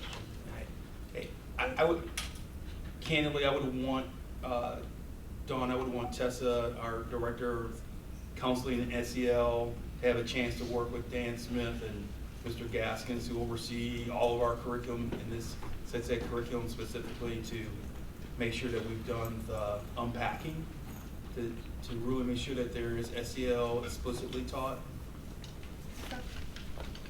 I think it's a good suggestion. I was just wondering if we say anywhere what years or what things, I mean, I don't think we need to get specific into like what is taught in what year, but I was thinking as a parent, you might want to know when they might encounter some of this information. And so that's the purpose of the committee that is recommended to annually review the instructional materials. And just like our other curriculum, there's a course sequencing map that is developmentally appropriate. And that is something that parents could find somewhere else. I'm just thinking like if you were interested in knowing when your children were going to have. So for example, right now we use the Flash curriculum, and so all of that is available online that sequences out by age and grade. But we'll make sure that whatever curriculum is selected, that that's a transparent process, and also a parent could see when those skills are taught. And we've actually made some modifications because thinking back to some of the instruction where consent wasn't taught until consent wasn't taught until junior and senior year, and kids were 17 and 18, but the real issues of consent occur in the state of Georgia with those under 16, and so we moved back that instruction because it was more relevant to under 16. in elementary school now?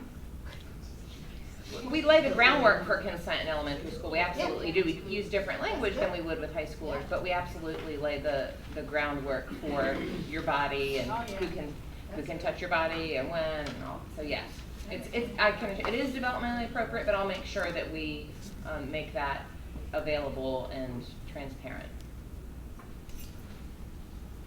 That's it from policy. President's report, I don't have any, well, the only thing I have is just a reminder of our upcoming retreat. Dr. Means, myself, and Ms. Davis will be meeting next week to plan that. And so we've heard some of the feedback so far, and I think it's consistent with, I think some of the ideas we were having. So certainly if there are any additional things that you want to share, I would encourage you to share that with us before that time. Can you confirm the time? No? Confirm later? Yes, I will.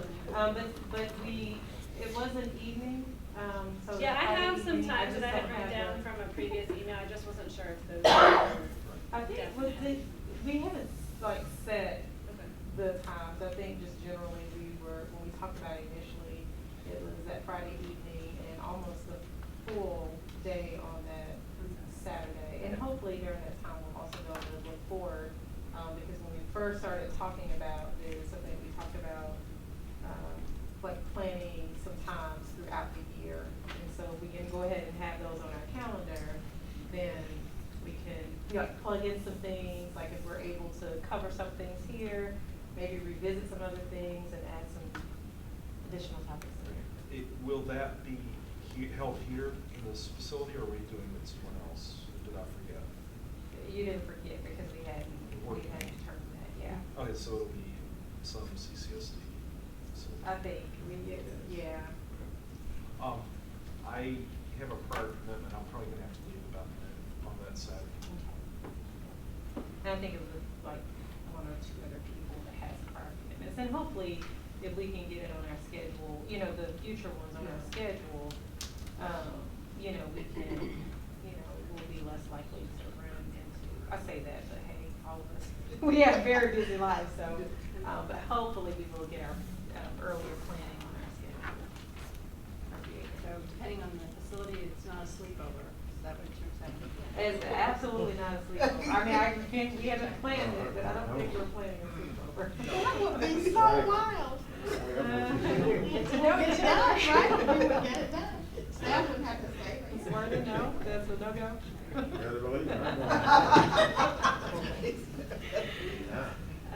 But that's That's really my only update at this time. Moving on to our consent agenda. I'm sorry, Superintendent. And I'm gonna turn it over to Dr. Thomas and Mr. Gaskins and Mr. Duke. They're gonna give you a presentation related to consent agenda item 8.8, just to do a deeper dive on the topic. Oh, I'm sorry, Dr. Ezekiel. I'm sorry, Dr. Ezekiel.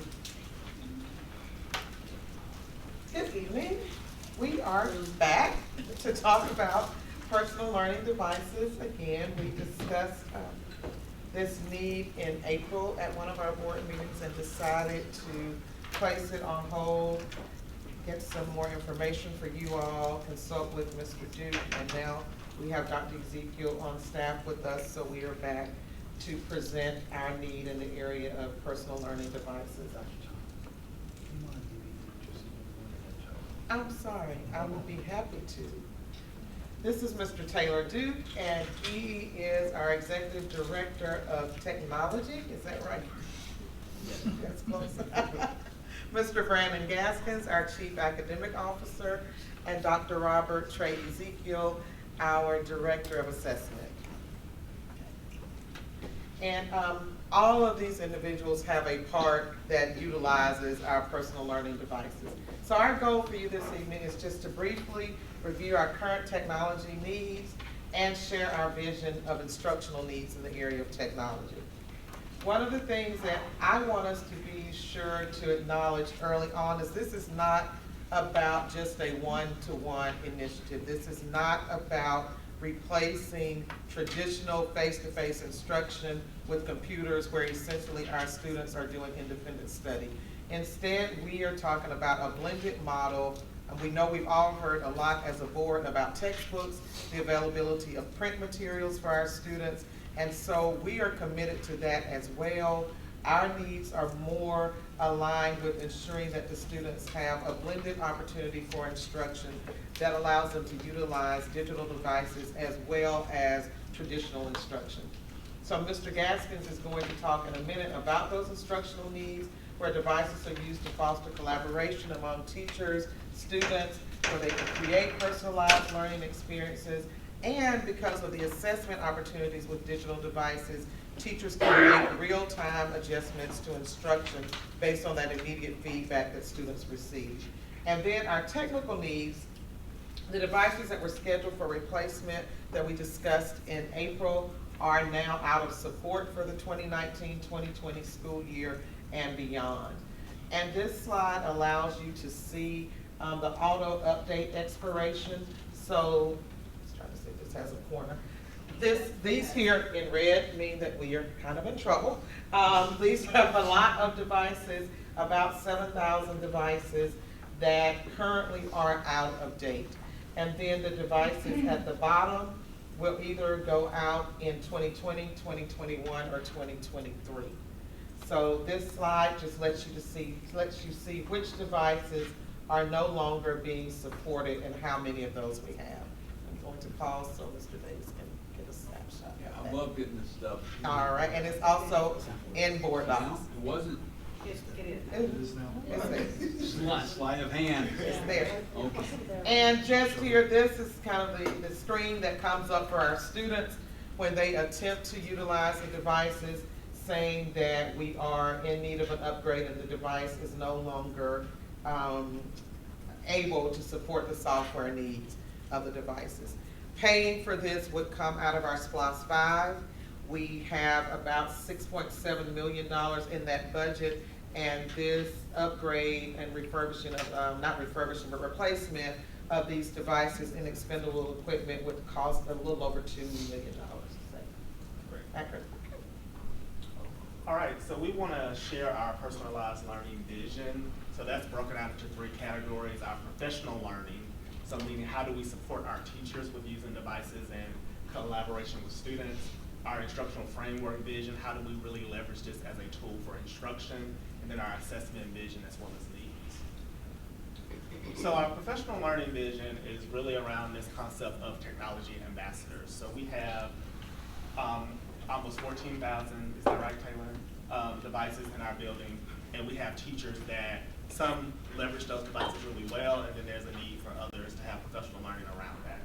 So Dana Sigmund is our instructional technology specialist, really focused on instruction, that is going to roll out what we call technology ambassadors in January. So technology leaders from each school will be selected to provide additional support for new and experienced teachers. So these technology ambassadors will receive training from Dana, and then they will go back into their buildings to provide training for all of their teachers.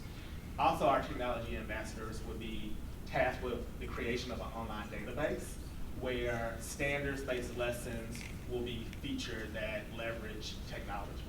So this database will be organized and searchable by grade level, by content, and by standard.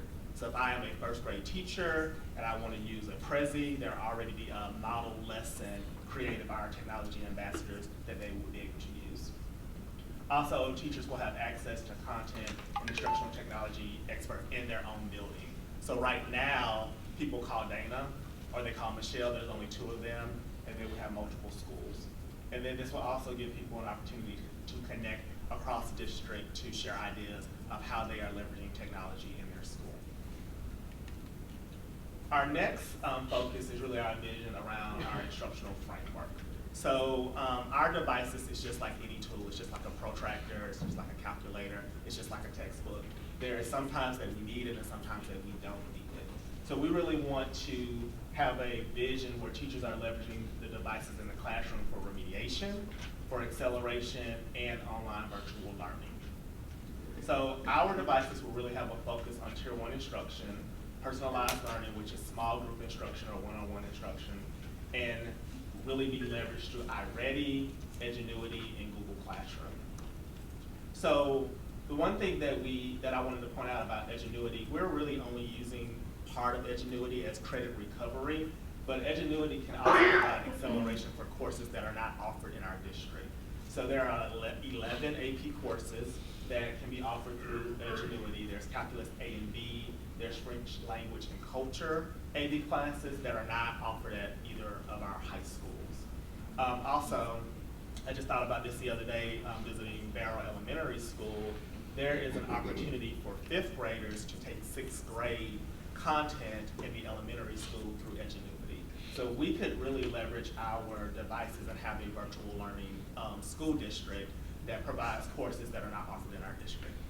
Also, through Edgenuity, there is test prep for the SAT and ACT that is at no cost to our students. So we have families that hire tutors, we have families that buy a program to prepare their kids for the SAT and ACT, and we don't need to do that because we have a license that will do that for our students. Included, yes. So we have a site license at all of our middle schools and our high schools that can be included. Yes, ma'am? And this is something we're already paying for, or this is part of the new proposal? This is something that we're already paying for that we're not using. So really, when you think of Edgenuity, and the old name I think is E2020, yeah, it's really used for course remediation. So it's when a student has failed a course and we're trying to work a gap into their schedule so they can catch up and graduate on time. This is the other part of it that offers so many more opportunities for our kids. So our assessment needs and our vision, and we have Dr. Ezekiel to answer any questions that you have related to the assessments. We take 3 state assessments, the Georgia Milestones, which is end of grade and end of course, and then we take the access assessment for our EL students, which we use our devices for those assessments. We also have our district assessments that are more formative, as well as screeners and surveys such as MAP, iReady. We put our unit post assessments on an Illuminate platform so teachers can get just-in-time data to make corrections in their classrooms. You all approved Systems 44, Read 180, and Math 180 this summer, or right before, I think in May, as an intervention that we use our devices for. Also, our students take the PSAT using our devices and the ACT Aspire. So back all the way to 2017, we rolled out online testing. So the state of Georgia asked districts to be ready for 100% online testing. So really back when I was an assistant, when I was a principal, we had 30% of our students that took online testing and the rest took paper and pencil. We're at the point where 100% of our students must take online testing. So those are really our needs around devices and just not what Dr. Thomas mentioned as a replacement for the teacher. So right now we are open to any questions that you have. Yes, sir.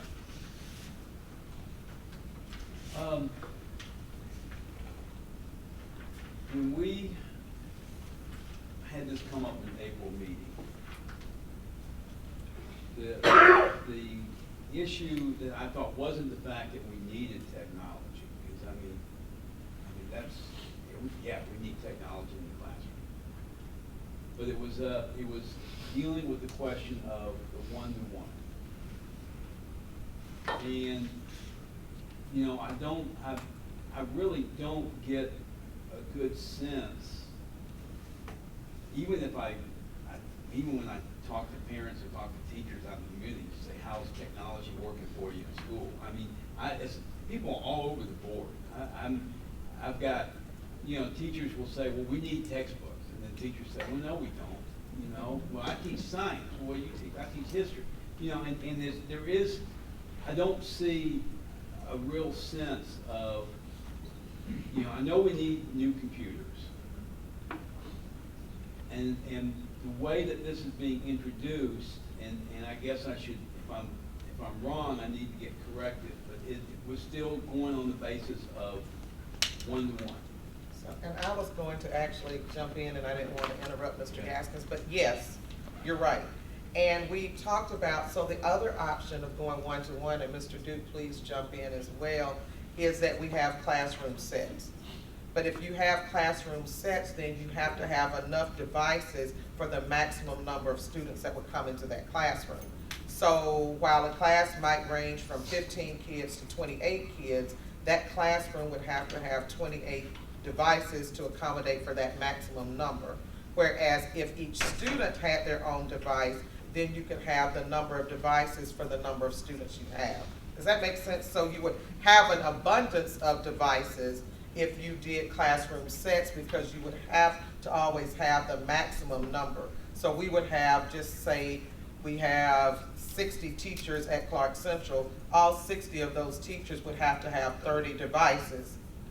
Whereas you would, if you had a device per student, so instead of having that number of devices, then you would have a device per student, and that student would take that device. So if you have a classroom with only 12 kids in it, then you wouldn't have 18 devices sitting over some period. So you would have a device per child. And so we had that discussion, but it's more economically feasible to have the device follow the child rather than have devices sitting in classrooms where you may have one period a day where you have that maximum number, and then your numbers would vary throughout other times of the day. Is that? That's correct.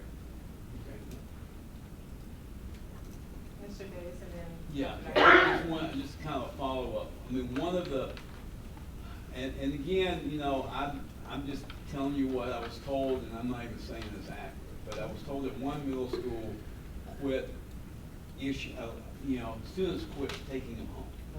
You know, now whether or not that's true or not, I don't know, but that's what I was told. It's true. And so, you know, and so I'm trying to figure out why, you know, because my concern has always been, I want students, if they take home the computers and they're supposed to do an assignment, I want every child to have the same opportunity if it's online, you know? And so, Sure. So that's why, you know, I really push to have these hotspots. I mean, I know the district, you know, bought hotspots even before Dr. Means came. And I don't know if they're still operational. They are. You know, but we had some crazy people saying, well, we can go to McDonald's and use the Wi-Fi there. I mean, all kinds of weird stuff when we first did this one-to-one stuff. But if the problem is that what I heard is that what this particular school was saying is that students were bringing these computers back and not it's not so much damaged as run down, not charged.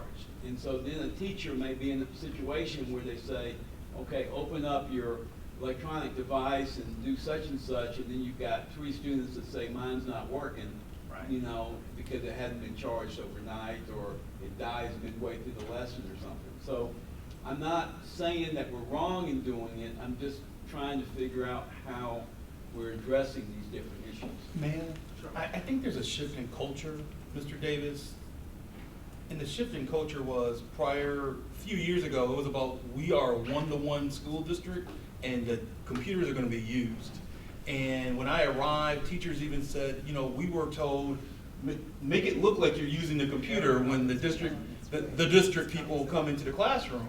And what you're hearing from this presentation tonight is that it's not about a one-to-one initiative.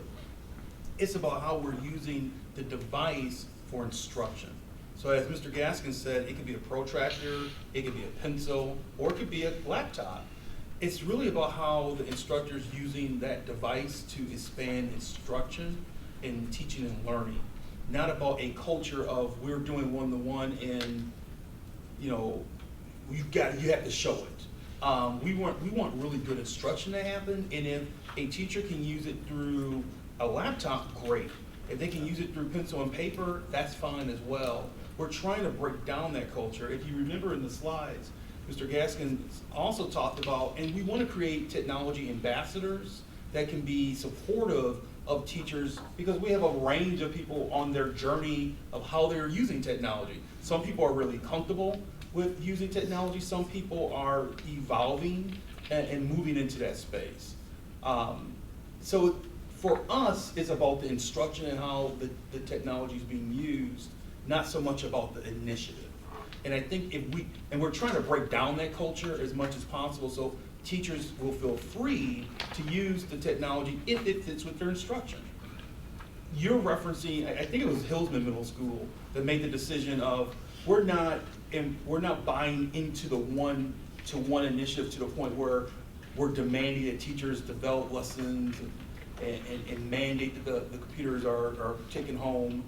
That faculty and the principal there at the time said, no, let's make the transition about being really rich in our instructional model. And if it's going to mean using paper and pencil, then use paper and pencil. If it's about using a textbook, use the textbook. If it's about using the device, then use the device. And so I think that faculty and that principal really was cutting edge, and they were really modeling a lot of the things that you heard tonight in this presentation. Dr. Dykeman. Oh, Dr. Dykeman. Well, I have a lot of questions, but my question related to what Greg was talking about is, at what grade does the one-to-one, what did it start at, and is that going to continue? So it starts at 3rd grade. Third grade. Is that correct, Taylor? It's 3rd grade.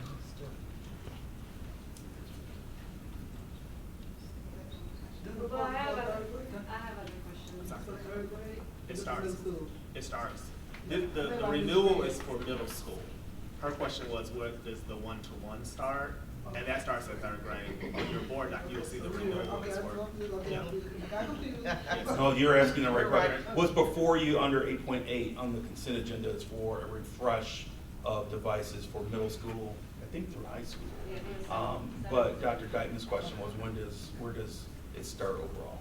So I do appreciate the fact that we will need technology and kids will need technology, and there are things to be gained from using computers in the classroom.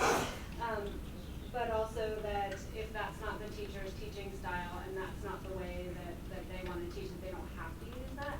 I guess my concern is that if we're spending all of this money so that every student has a computer, do we not have money for other things that other teachers might want to use?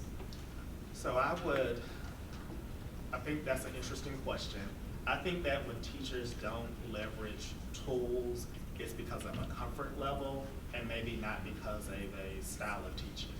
Because I think that there are some times when there's a tool in the classroom, you need to use it, right? So if I'm a math teacher and I'm not comfortable with the graphing calculator, I have to get comfortable using a graphing calculator. So in 3rd grade today, I visited a school, and there's a new program called Zern that all of the 1st grade teachers were using. There was one teacher that was a little apprehensive. I noticed that through my observation about using it, but that PLC was going to be looking at that data that next day to decide on some instructional shifts that they needed for the students. So I think that we have to do a better job of making our teachers comfortable through professional learning, because everything that our students will do as we prepare them to be 21st century, learners and going off to their path of choice is going to involve some type of technology. No, and I do. I mean, I think that we want them to be comfortable with technology, but I also think that there's the danger of teachers using the computers as their learning mechanism versus teaching. And I think that the teachers who are wanting to engage more and be, involved in face-to-face teaching may not feel like they don't have the resources to be able to. That's a perfect comment. So we've started what we call Learning Wednesdays. It just started yesterday with our K-2 teachers around our instructional framework. And our instructional framework doesn't talk about technology, it talks about student behaviors, and it talks about teacher behaviors in different components of the lesson. So we really want to help teachers understand, in a good lesson, this is what the teacher should be doing, this is what the student should be doing, in the absence of a resource, in the absence of a tool. And then what we know will happen is that teachers will naturally say, I can use this program to help me with this teacher behavior. I can use this collaboration tool that may not even be anything with technology. It might be sentence prompts, it might be manipulatives. So you're exactly right. We want to teach teachers how to be really, really good teachers in the absence of a resource and in the absence of technology. And when they know the great teacher behaviors and the student behaviors, they will naturally gravitate to say, I'm going to use my device for this. I'm going to use a calculator for this. I'm going to use a manipulative for this. Dr. Diamond, I think what we've been saying internally is that this is not about a one-to-one initiative. This is about ensuring at some point there's a device for each student in our organization. Now, how the teacher decides to leverage that device, they may not decide to use that device for 2 months. There may be some teachers who are going to use that device every day. What we're trying to do is to create a culture where, and we're trying to break down a culture where people felt they had to use the device every day or else. And I think as I've talked to some board members informally, as I've talked to some teachers, that's not a healthy instructional culture.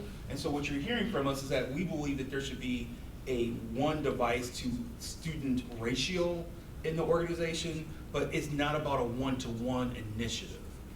Because if it's about the initiative, then it starts to skew instruction, and it starts to, it takes away some of the academic freedom that some instructors may want to have. And I think that's what we're trying to express.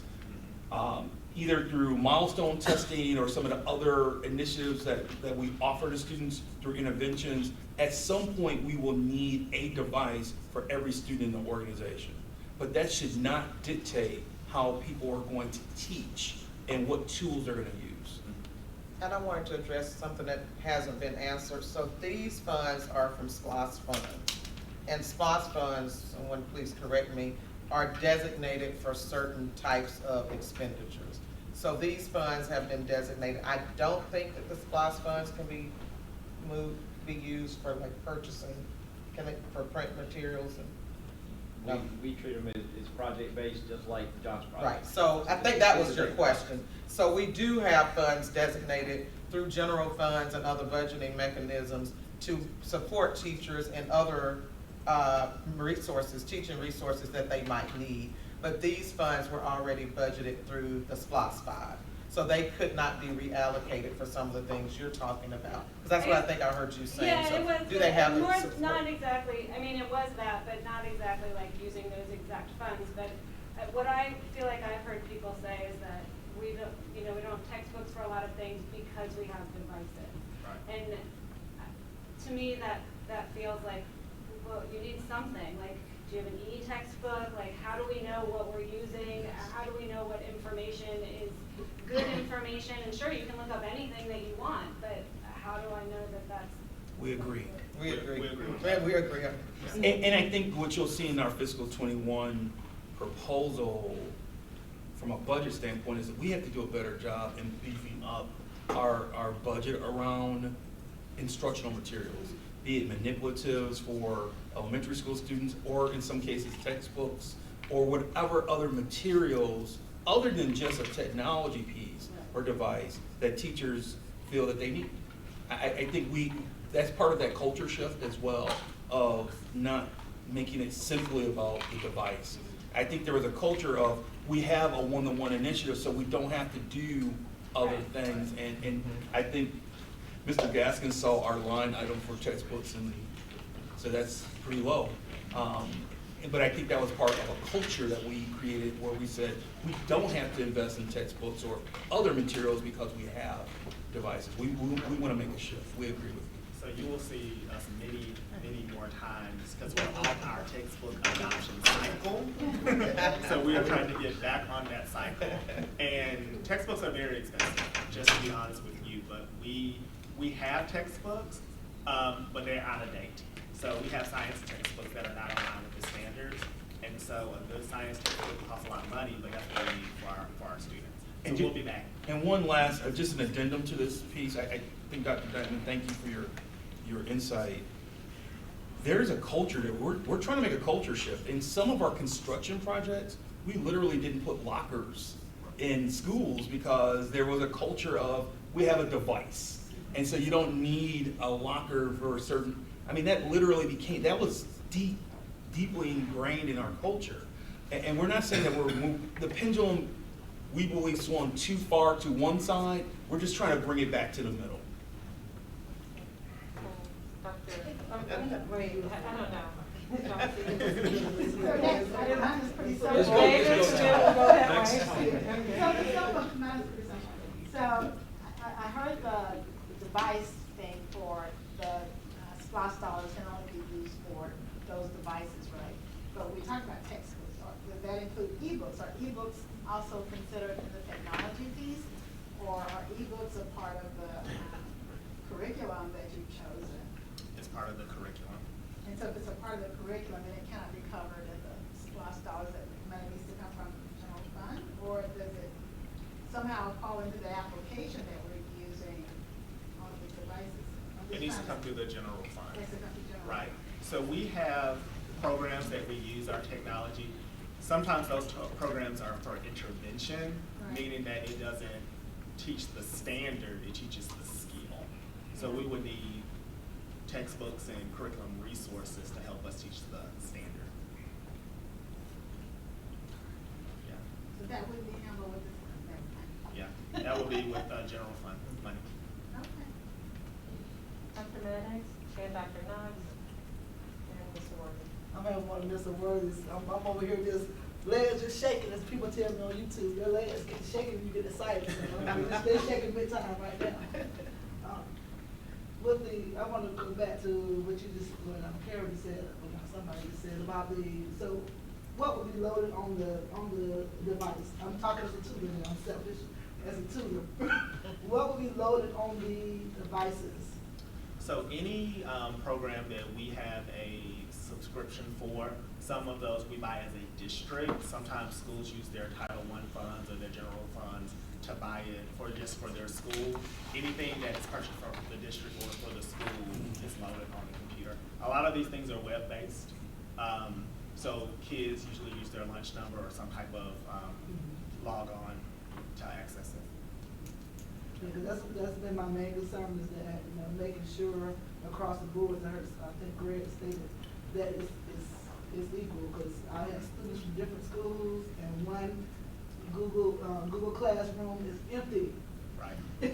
Pure empty, and I call the principal at what's going on, and then another, just loaded, and we can work through it and see what the children need. Now, more so think about the grandparents or other parents who are trying to help their students, not me, but their own parents. And they need those, if they don't have a textbook, then they need And that really comes from the professional learning we need to provide for teachers. So I was in a elementary school today, and yesterday, and a teacher just like saying, kids, I've already had it loaded in your Google Classroom. You have to type in a web address. It was just very seamless, that you could tell she was very intentional about that lesson. They just clicked on the link and they were there. Yeah, I love that because I was at Georgia State. I started called training for. Textbooks are expensive. Lost over $2 million and lost in damaged textbooks. You ought to be surprised, folks. You get some brand new textbooks. First day of school, you go out in the stadium, you go out on the campus there they are. Damaged.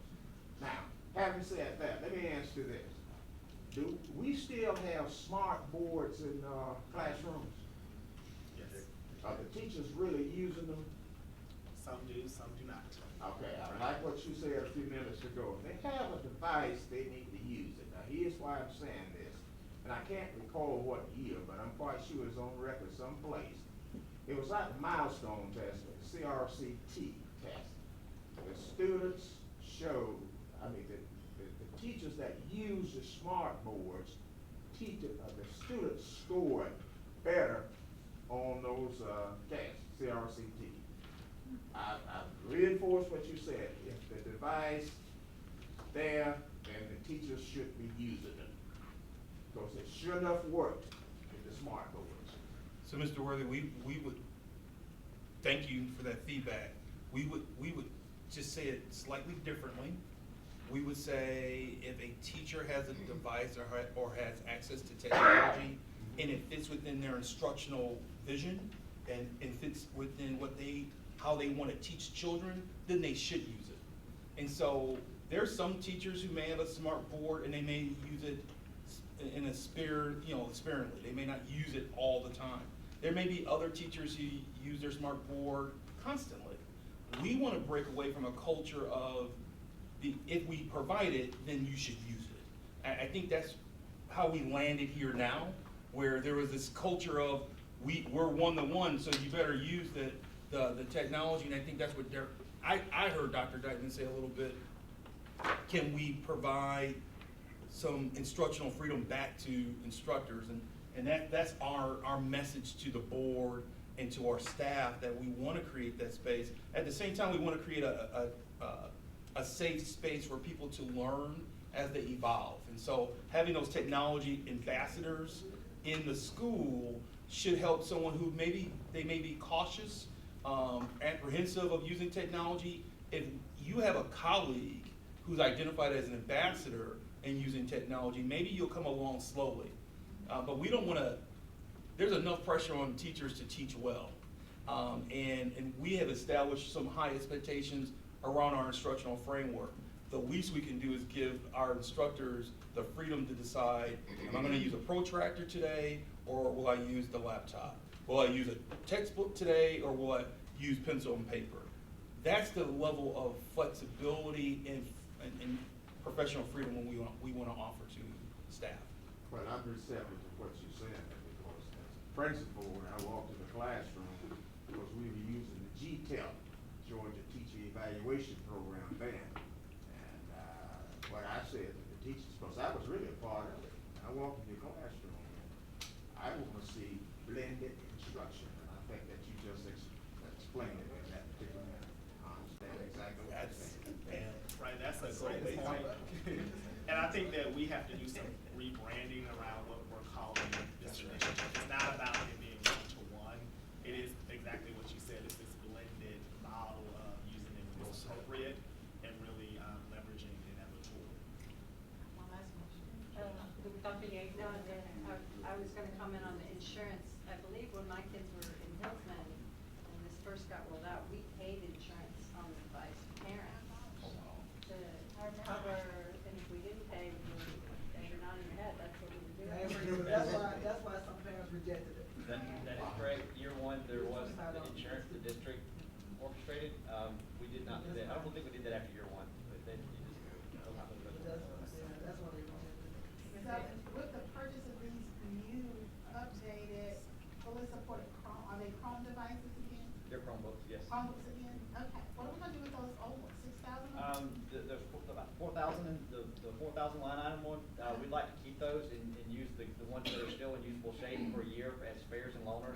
damages there, we can give them this to use. They are already out of date, they get more and more out of date the longer we keep them, so we can't keep them that long. So these aren't they can't be upgraded with, yeah. You could put Linux on them or something, you can't run Chrome OS on them anymore. They won't update beyond version 75. I'm speaking on behalf of the teacher who does Comp 1000 upstairs and how she would love to have dedicated computers for Comp 1000 so that she doesn't have to deal with other applications being in her way trying to get to that. But that was the thought that I had. And teach them how to use Linux. I have a question. You mentioned that the assessment needs for the devices. What is the minimum amount needed for assessments to take place? So all of our 3rd through 8th grade students need a device for milestone testing. And then in our high schools, all of those students that have end of course assessments needed for their assessment. I don't know that exact number, Okay. but all of those students have to do their one-on-one testing on the device. But it could be possible that they're not all needed at the same time. And maybe, I don't have an idea of the master's assessment schedule, but. 3rd through 5th. Your elementary kids would all need them at the same time, 3rd through 5th. And then your middle school kids would be testing at the same time. They stagger a little, is that right, Dr. E, with elementary, but they would 6 through 8 are testing at the same time. Okay.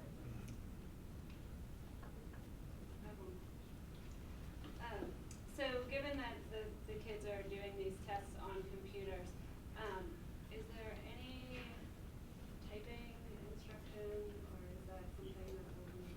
I have a 3rd grader and a 5th grader who are like so frustrated with typing. I can talk to you all day about that. So I have a nephew, same situation. So we want teachers to naturally integrate typing into part of the instruction. So at Coyle Middle School today, students were responding to a book and they were typing, which was perfect because students are better than us with learning how to type. They do it intuitively. I use Mavis Beacon, teaches typing, when I was in school. But we do have opportunities and we do suggest programs to teach typing because on the ELA portion of the test, they have to respond through typing. And when we look at our school data, our students do very well for the most part when it comes to looking selective response, where they're just picking A, B, or C. And they usually do poorly on the constructive response, not because they can't respond to the answer, is that they have not had enough opportunities to type in a time setting, and that's why they're missing the question. So we do encourage that they use programs to teach typing. We have not adopted a typing program for our district, but as we talk to principals, that's something that we encourage, especially at 3rd grade. Yeah, because they can't, I mean, they have no idea, so they sit down and then they take. And we don't want that to be the first time that they are asked to type. Yeah, I was gonna follow up that, because that was one of my concerns. I mean, I don't know how a teacher just teaches typing. I mean, I'm back in the day where you had a typing instructor for a semester, and you didn't leave their class until you could type. Right. And I mean, what I've seen kids do is peck, and sometimes they can be very quick. Right. But it's not really typing, and I'm just wondering if, I know that the typing classes were passé. I mean, it's like teaching how to make yokes for mules or something. But I don't see how somebody gets around without typing.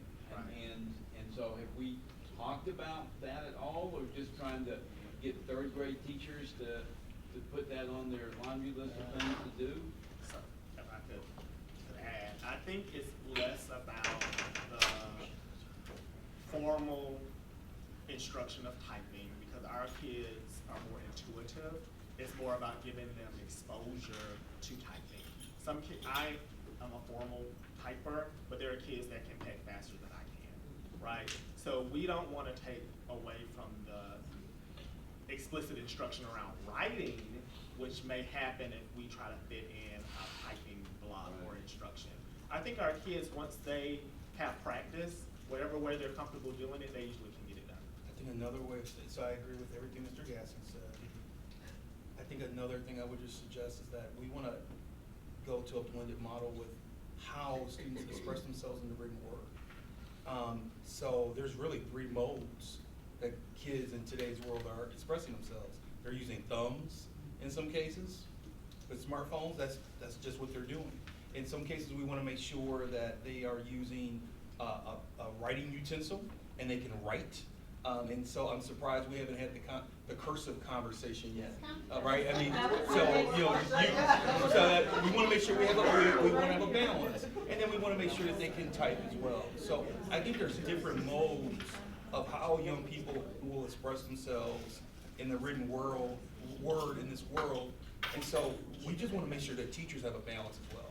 So there's a balance between having young people type, having young people use a written utensil, a writing utensil of some sort. And then those of you who have young people in your homes, they are learning without anyone teaching them, this is how you text, this is how you use your thumbs. So I think what you're hearing from us is that there's not one way that, the way we learned is not the way that, we're not expecting young people to go into a class, learn how to type, and then you're done. It's evolving, and it should be organic and natural. Let me, Oh, go ahead, Greg. yeah, I was just gonna follow up with one, because I was trying to hit you from another direction too. How well is, since we have 500 student teachers in our buildings every year, how equipped are they to do what Dr. Means just specified in terms of helping students communicate in these different ways? I mean, are they teaching technology at UGA and integrating that in the curriculum? Are they teaching, I guess that would be my question since we all are talking technology. So I don't have it. They are, okay. So they're coming in ready to do exactly what Dr. Means specified. And a lot of them are learning that same way. So we have several UGA and other college professors in the building, and as a parent of a college child, I mean, they learn through Blackboard, they learn through e-learning devices, they have, multiple ways. They have blended classes now where they have face-to-face and then they have digital, so that they're digital natives. So a lot of what they're coming with is just inherent to who those young adults are, where I would have to take a class to do that. That's, as a digital native, that's just natural for them to be able to utilize that blend. I would defer to your colleagues on the board, but Dr. Thomas and I talked about this. I have a nephew in college, he has a son in college. It catches my ear when I hear that young people are now required to take an online class. I'm of the generation that, whoa, an online class, that's new. These students, they look at an online class like it's second nature to them. And so I think they're digital natives. We're pioneers in some way. And so just hearing that terminology of how you use the device it differs by each generation. I think UGA is doing a nice job with making sure that young people know how to use, young teachers know how to use technology, but I think it goes back to what we discussed earlier. There's a balance. And we want to make sure that instructors know how to use multiple modes of instruction and multiple tools, that they're not just relying on their colleagues to say, what was the lesson for standard X? And then they use a PowerPoint from that team of teachers. We want to make sure that teachers know how to take their kids outside and have a conversation about something by going outside or going on a field trip or utilizing a pencil. That's the true measure of a skilled instructor. And Mr. Davis, professional standards commission, regardless of what you're trying to seek certification in, as a brand new teacher, you gotta have technology on that transcript, as you won't get it.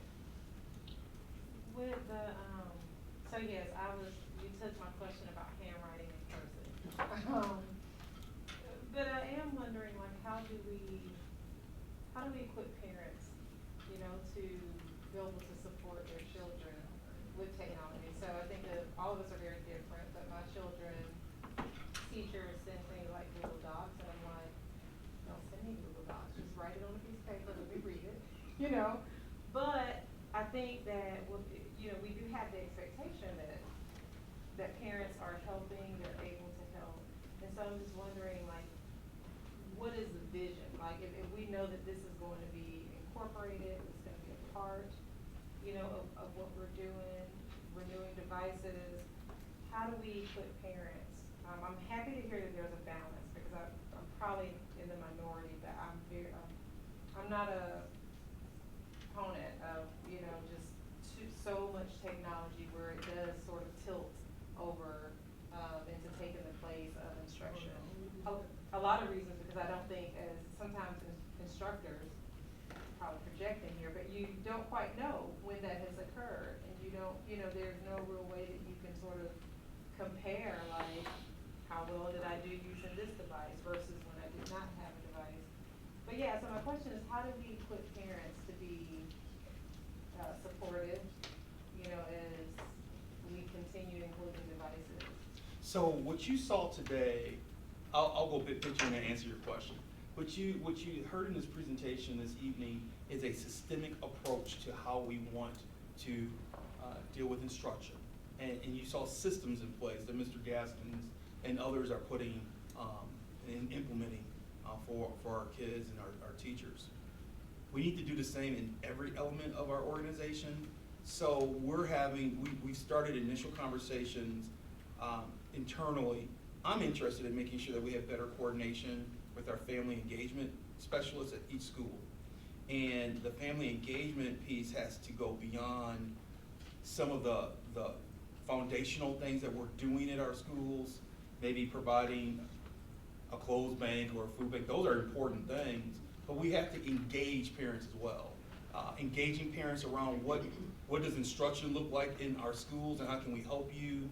I know that we've made a shift this year with our math instruction, for example, at the kindergarten through second grade level. That's a place where the family engagement specialist can offer an evening of understanding the new math curriculum.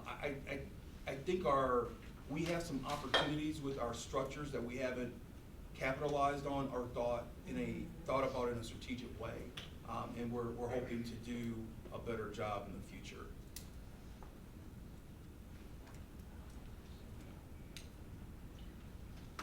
My last question, I promise. Are we working in some type of learning management repository where all of these different applications are somewhere connected to some interface that a child walks in and say, here's my work today, or here's my plan for the day, or?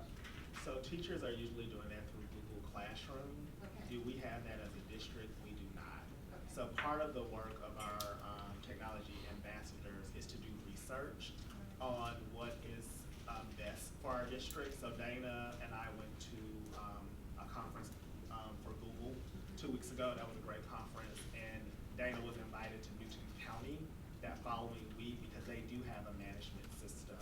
So he went for that sole purpose to learn about their management system and to learn how their technology ambassadors are kind of cascading the work to their teachers and to their students.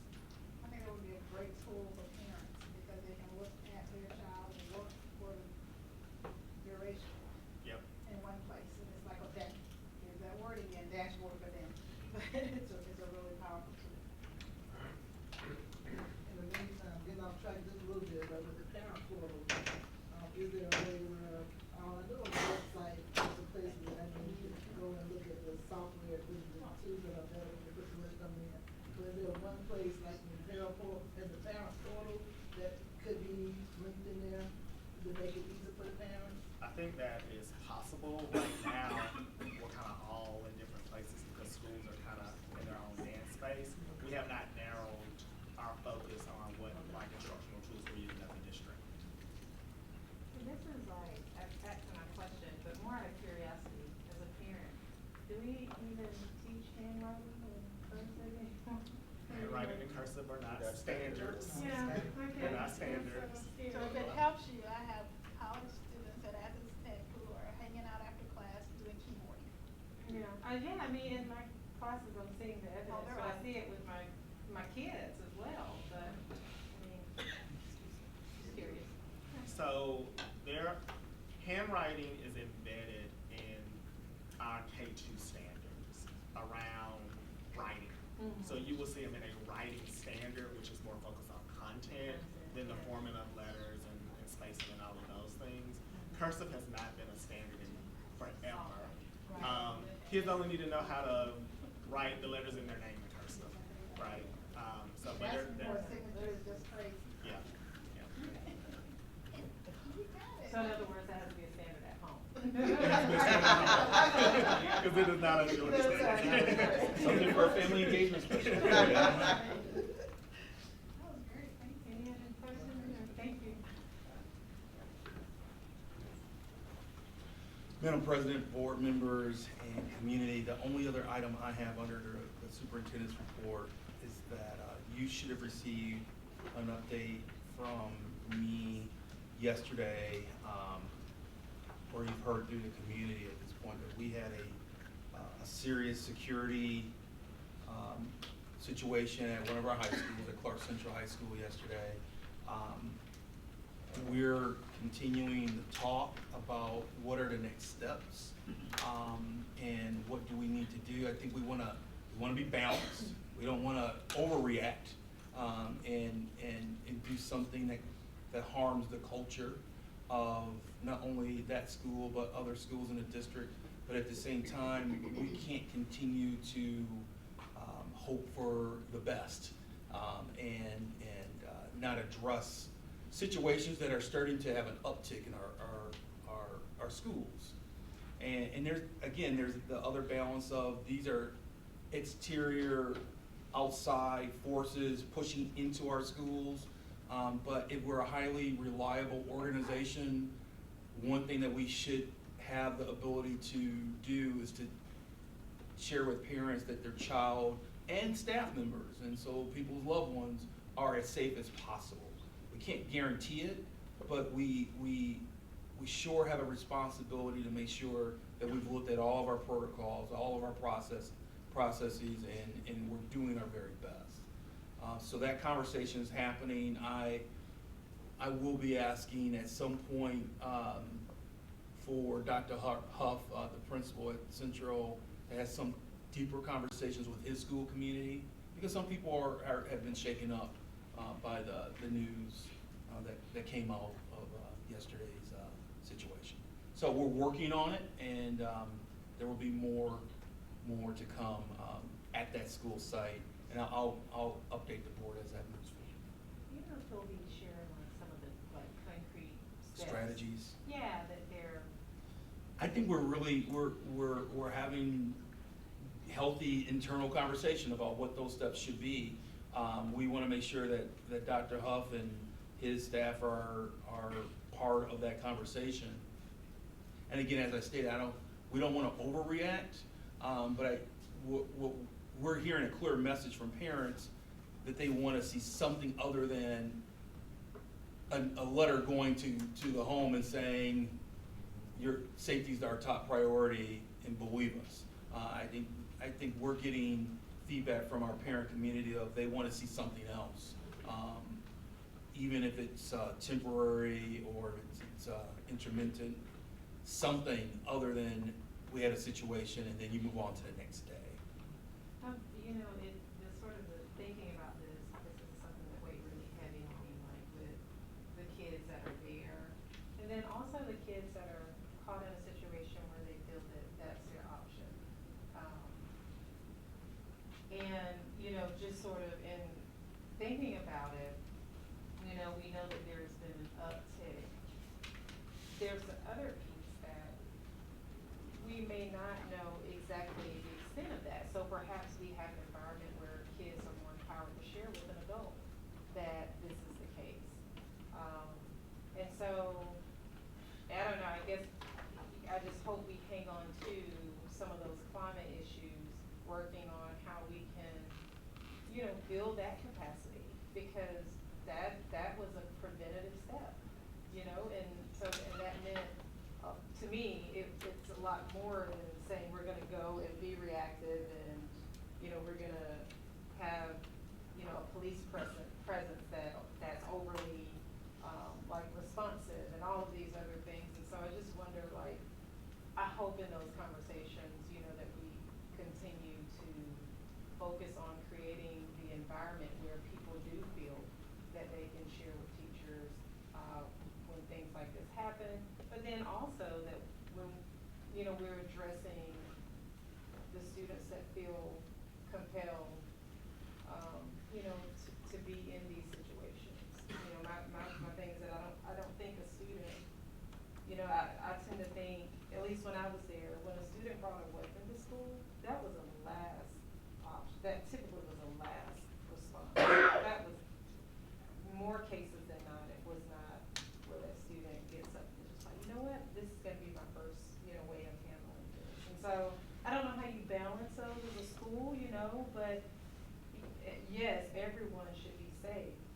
And I think part of it is, you know, I know that sort of fuzzy stuff, like maintaining the culture we have and improving it so that kids do feel comfortable sharing in their lives. When we were debriefing yesterday, we said the positive is that a student shared the situation with us. Absolutely. And so, I hope you hear us clearly, we're not overreacting to this. At the same time, here's the complexity of you being on the board, us being in district leadership, but there's the complexity of, as we also have a number of parents who are saying, so now what? That's, your response is not sufficient enough. What else are you doing? And we want to be able to say very clearly that part of what we're doing is continuing to focus on restorative practices, which is different than restorative justice. But we're focusing on restorative practices, that we're creating an environment where students feel comfortable in sharing with adults things that make them afraid and feel unsafe.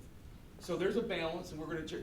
I think one thing, if there's a theme tonight, we want to make sure that we're balanced and that we're not swinging the pendulum one hard way or another, but we're truly taking a balanced approach. But to our constituents and stakeholders who are saying we want to hear more,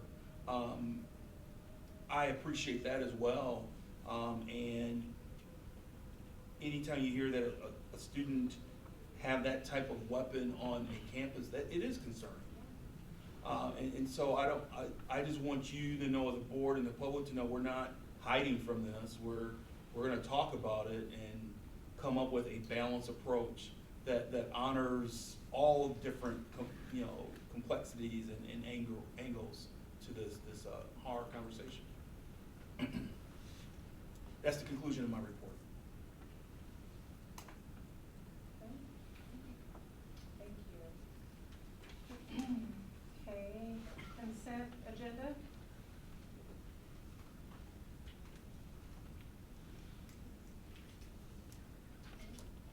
We have several items that are here.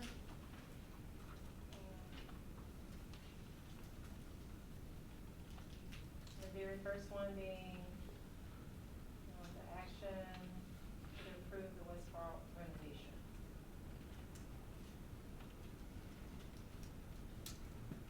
I have a question. We received the executive summary. Is that an executive summary of what we previously got in November? Or is there other documentation? No, this is the executive summary of what we believe are the next steps with this action. And so in that executive summary, we outlined the actual cost associated with this project. And I think we've reviewed earlier what the purposes of these two facilities would be on the campus. So, with regard to the cost, not to exceed 10 million, is there a breakdown of the 3 bullet points in terms of how that cost lays out? I think the best breakdown is underneath the $265 per square foot cost, and the architectural design and engineering costs are $600,000. The construction costs are a little over $8 million, and furniture, fixtures, and equipment plus contingency is at 1.3 million. I just meant by the But- first three bullets. No, Okay. I think that's why it's too early for us, and without an architectural firm on staff and able to work with us, we can't give you that level of detail.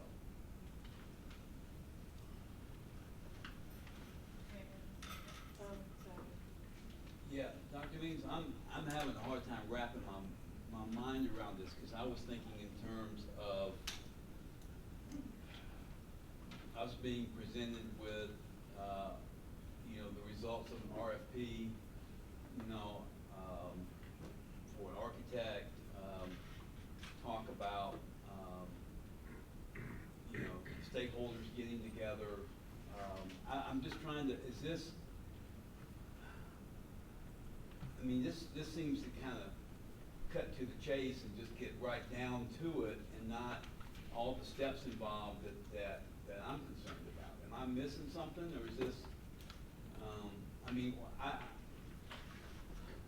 if we support this,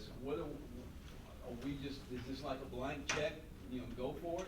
Is that what we're talking about? I think we're at a point in this discussion around West Broad where I don't know how much more components of the issue we need to uncover. I talked about this in November of 2018 in regards to the vision for the campus. We don't have an architectural firm on staff that's on contract with us. So this is bare bones. Here's the next step. Do you support utilizing that campus for this purpose, or don't you? It summarizes it it's very simple. In regards to your comment around stakeholders, it's premature for us to engage stakeholders at this point. If you agree to the project, then the next step is for us to engage stakeholders in that community to build this appropriately. Really proud of the fact that working with the Athens Historic group, I had a chance to talk with Mr. Valentine, who's their executive director, and whatever process we utilize, the school district is committed to preserving the historic nature of the buildings. But that's, again, premature. Once you agree, if you agree to this project, then the next step is for us to engage stakeholders. But Mr. Davis, we've talked about this project since I've been here. So it's been 2+ years. This is a call to vote. Yeah. The other component of this that I think the board and the community should be aware of is that the memorandum of understanding with the Athens Land Trust, it ends on September 29th. So on September 29th, the memorandum of understanding ends, and so the Athens Land Trust being at West Broad ends one way or another on the 29th. And what we're trying to avoid is having this property sit dormant again because of our inaction. I think that's how it ended up in the state that it was in after the GNEX program left West Broad. So there's no extension until the crops come in? Is that? Well, I think we need to have that conversation. I'm open to it and have suggested it. I'm not a farmer, so I don't know how long those crops need to stay there. And so I'm interested in hearing how long does the land trust believe they need to stay. But in terms of the official MOU, it ends on the 29th of this month. I don't know, I work for Athens Land Trust. I don't know if we need a 2/3 vote or what. For me, I will not be voting on this, but I cannot in good conscience sit here and, because I work with people in this community.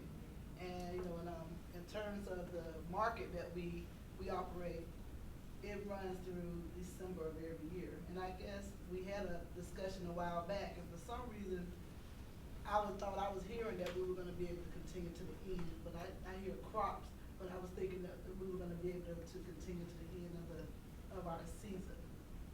And, you know, and so it's not about me working the land trust.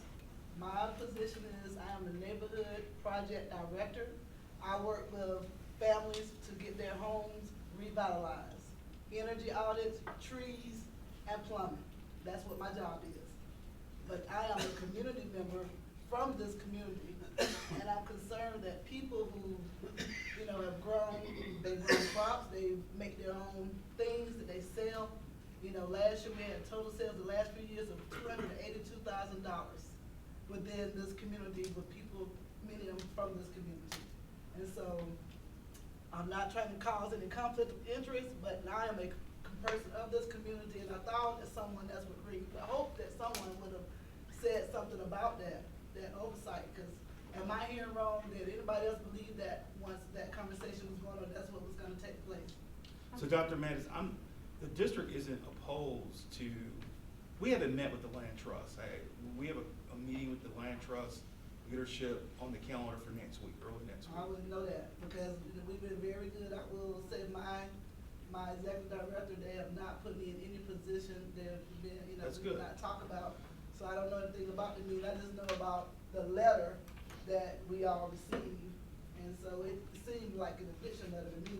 So I'm talking for Tawana.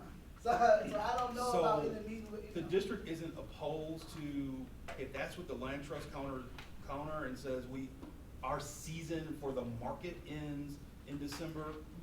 Let me state publicly, I'm not opposed to it, but let me be candid. I think one concern I have is that we're not using that to extend this conversation. Hence, the vote that we're posing to the board. Are we moving forward with a project at West Broad, or are we not? What I would hate to see happen is that there's a delay around this conversation, and then as a result of the season going until December, we're just continuing to delay a conversation. I think one thing that I've learned from the entire board is, I think you as a body are ready to make a decision, one way or another. So even if you take the approach of the season ends in December, by January of 2020, then the relationship ends. Even if we come to a point of saying, yes, let's extend this through December of 2020, that's fine. The point of this vote and this recommendation being presented to the board is to ask you to make a decision. Because as we've discussed before, the community deserves an answer one way or another. Yeah, and my place is, I know the last thing I saw was that letter to the executive director, pretty much saying that I am going to recommend that the MOU not be extended. That's correct. So, me coming in tonight, I was thinking that somehow it was gonna imagine to come up from somebody that, hey, we didn't resolve that email. Again, me not being in the loop besides what I'm seeing here, I don't know what's going on, so I just want to make sure that we discuss that. So the district is not opposed if, in that conversation with the land trust leadership, if there's a request from them to extend until their season is over, that's fine. But that should not preclude you from making the vote that's before you this evening. I wasn't trying to do that. Right, I understand. We took care of that because that came out. I want to be very clear, I'm open to it, Okay. very much so. And Dr. Means, you Dr. did Knox? mention that until the harvest season is over. You mentioned harvesting the crops, that you were giving them opportunity to do that. And I think that, well, that's what she's saying now. I'm saying I'm open, clearly that's a starting point, that's the floor. In Right. terms of, the land trust and the folks who have worked hard and planted winter crops should have the ability to see that through maturity. But if the counter from the land trust is to say, our season ends in December of 2019, I'm very open to that conversation. But I think those are two separate conversations. The conversation of, are we moving forward with the recommendations, one thing. How we end the relationship in a respectful way is another, and I'm committed to doing that 100%. My understanding was that request had been made. The request of what? So on June 26th, we received an email from Heather Benham that said, I would humbly ask the district and the school board if they would be willing to extend our memorandum of understanding through December so that we can finish out the market and growing season anticipation of no agreement being reached between CCSD and Athens Clark County. So our bargaining stance, Dr. Knox, is that we need to have a conversation. So I'm looking forward to the meeting next week with the leadership of the Land Trust. In the letter, you said that you recommend, so are you still gonna recommend and then we vote on that, or are you just gonna tell us? Like, I guess that's where my problem was with that, because in that letter it said that I am going to recommend to the board that this MOU not be. So that's why I'm just trying to. So the memorandum of understanding, the current memorandum of understanding, it's my understanding, it never came to the board. Okay. That my predecessor, and I've talked to legal counsel about this. So my predecessor had the ability to create that memorandum of understanding and never came to the board. I am suggesting I will bring a recommendation to the board after working through this issue with the leadership of the Land Trust.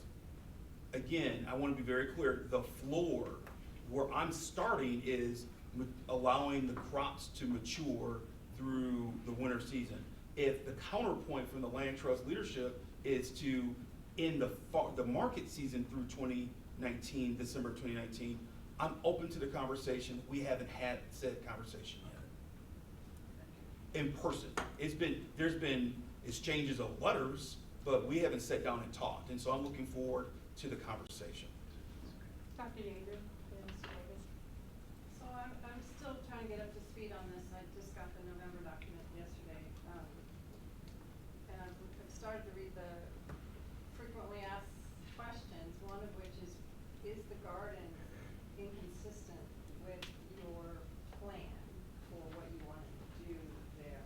And I'm still trying to put that together. Can you explain why we can't include the garden in sort of the plan? Sure, because you need green space to allow students to have a playground. Yeah. The campus just is not large enough to maintain a garden and also an early learning center.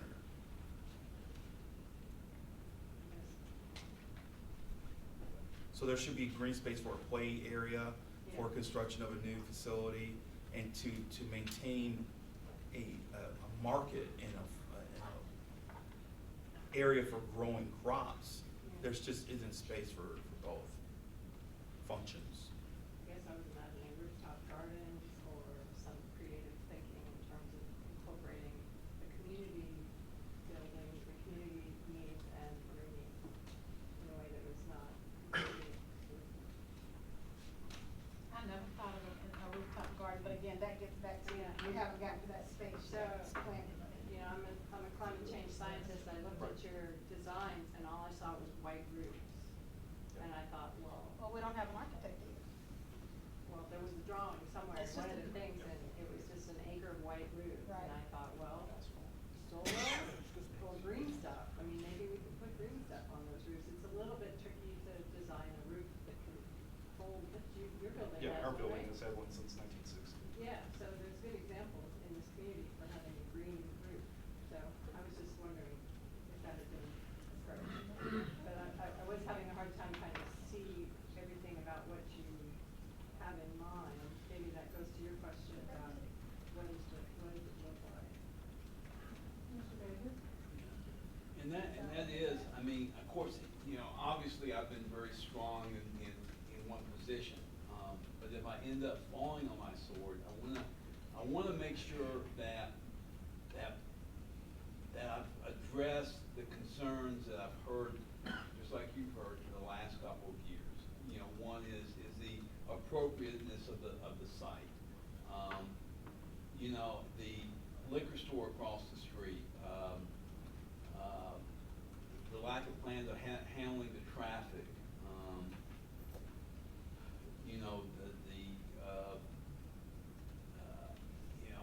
is the concept, do we bring in the community as well as the parents who will be using the facility with their children?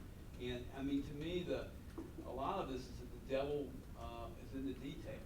And that's why I thought I would gingerly be given a vote to you know, in fact, I asked you to bring it back about hiring an architect firm I said, I voted one way, and then I said, I will reverse myself if you bring it back, and we talked about, this is something that John had pushed forward, and so, and then there's one question too that is really plaguing me, and I'm gonna get it out there, Linda, and I hope I get your support. We know that pre-K is important, and we've said that over and over again, and the whole basis of doing what we want to in West Broad, what's gonna be done in West Broad, is because we value that age group. And yet when you go on the Clark County website, if I want to be a parapro in a K through 5th grade classroom, my pay scale as advertised as of today would be somewhere between $17,747.60 to $25,854.90.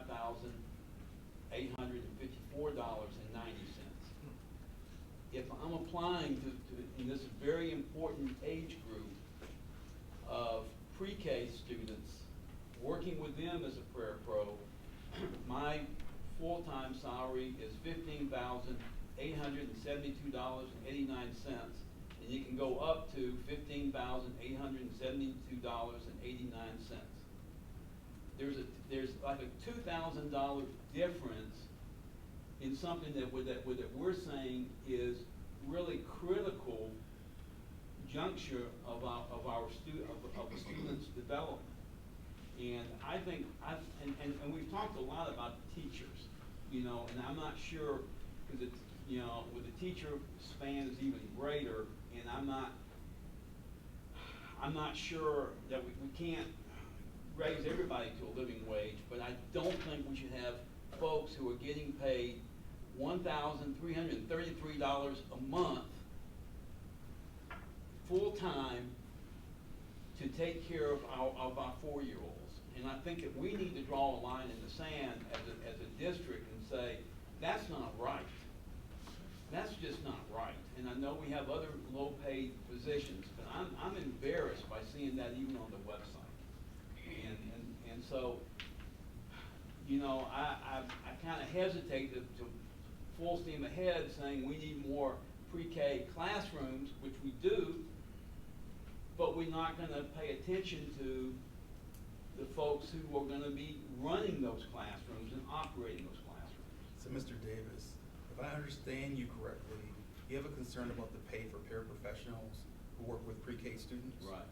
Are you also making the argument that as a result of your concern for compensation for said employees, that you may vote against building a facility to serve those students? I'm saying we need that. I would like to see a commitment from the district. I'm not saying it's going to happen tomorrow, but I would like to see a commitment that we are going to pay people. Sure. So let's have that $2,000 difference. So let's have that isolated conversation later. The conversation before you this evening is, do we want to move forward with the proposal around creating an Office of Early Learning on the West Broad campus? What you brought up, I think we are aligned.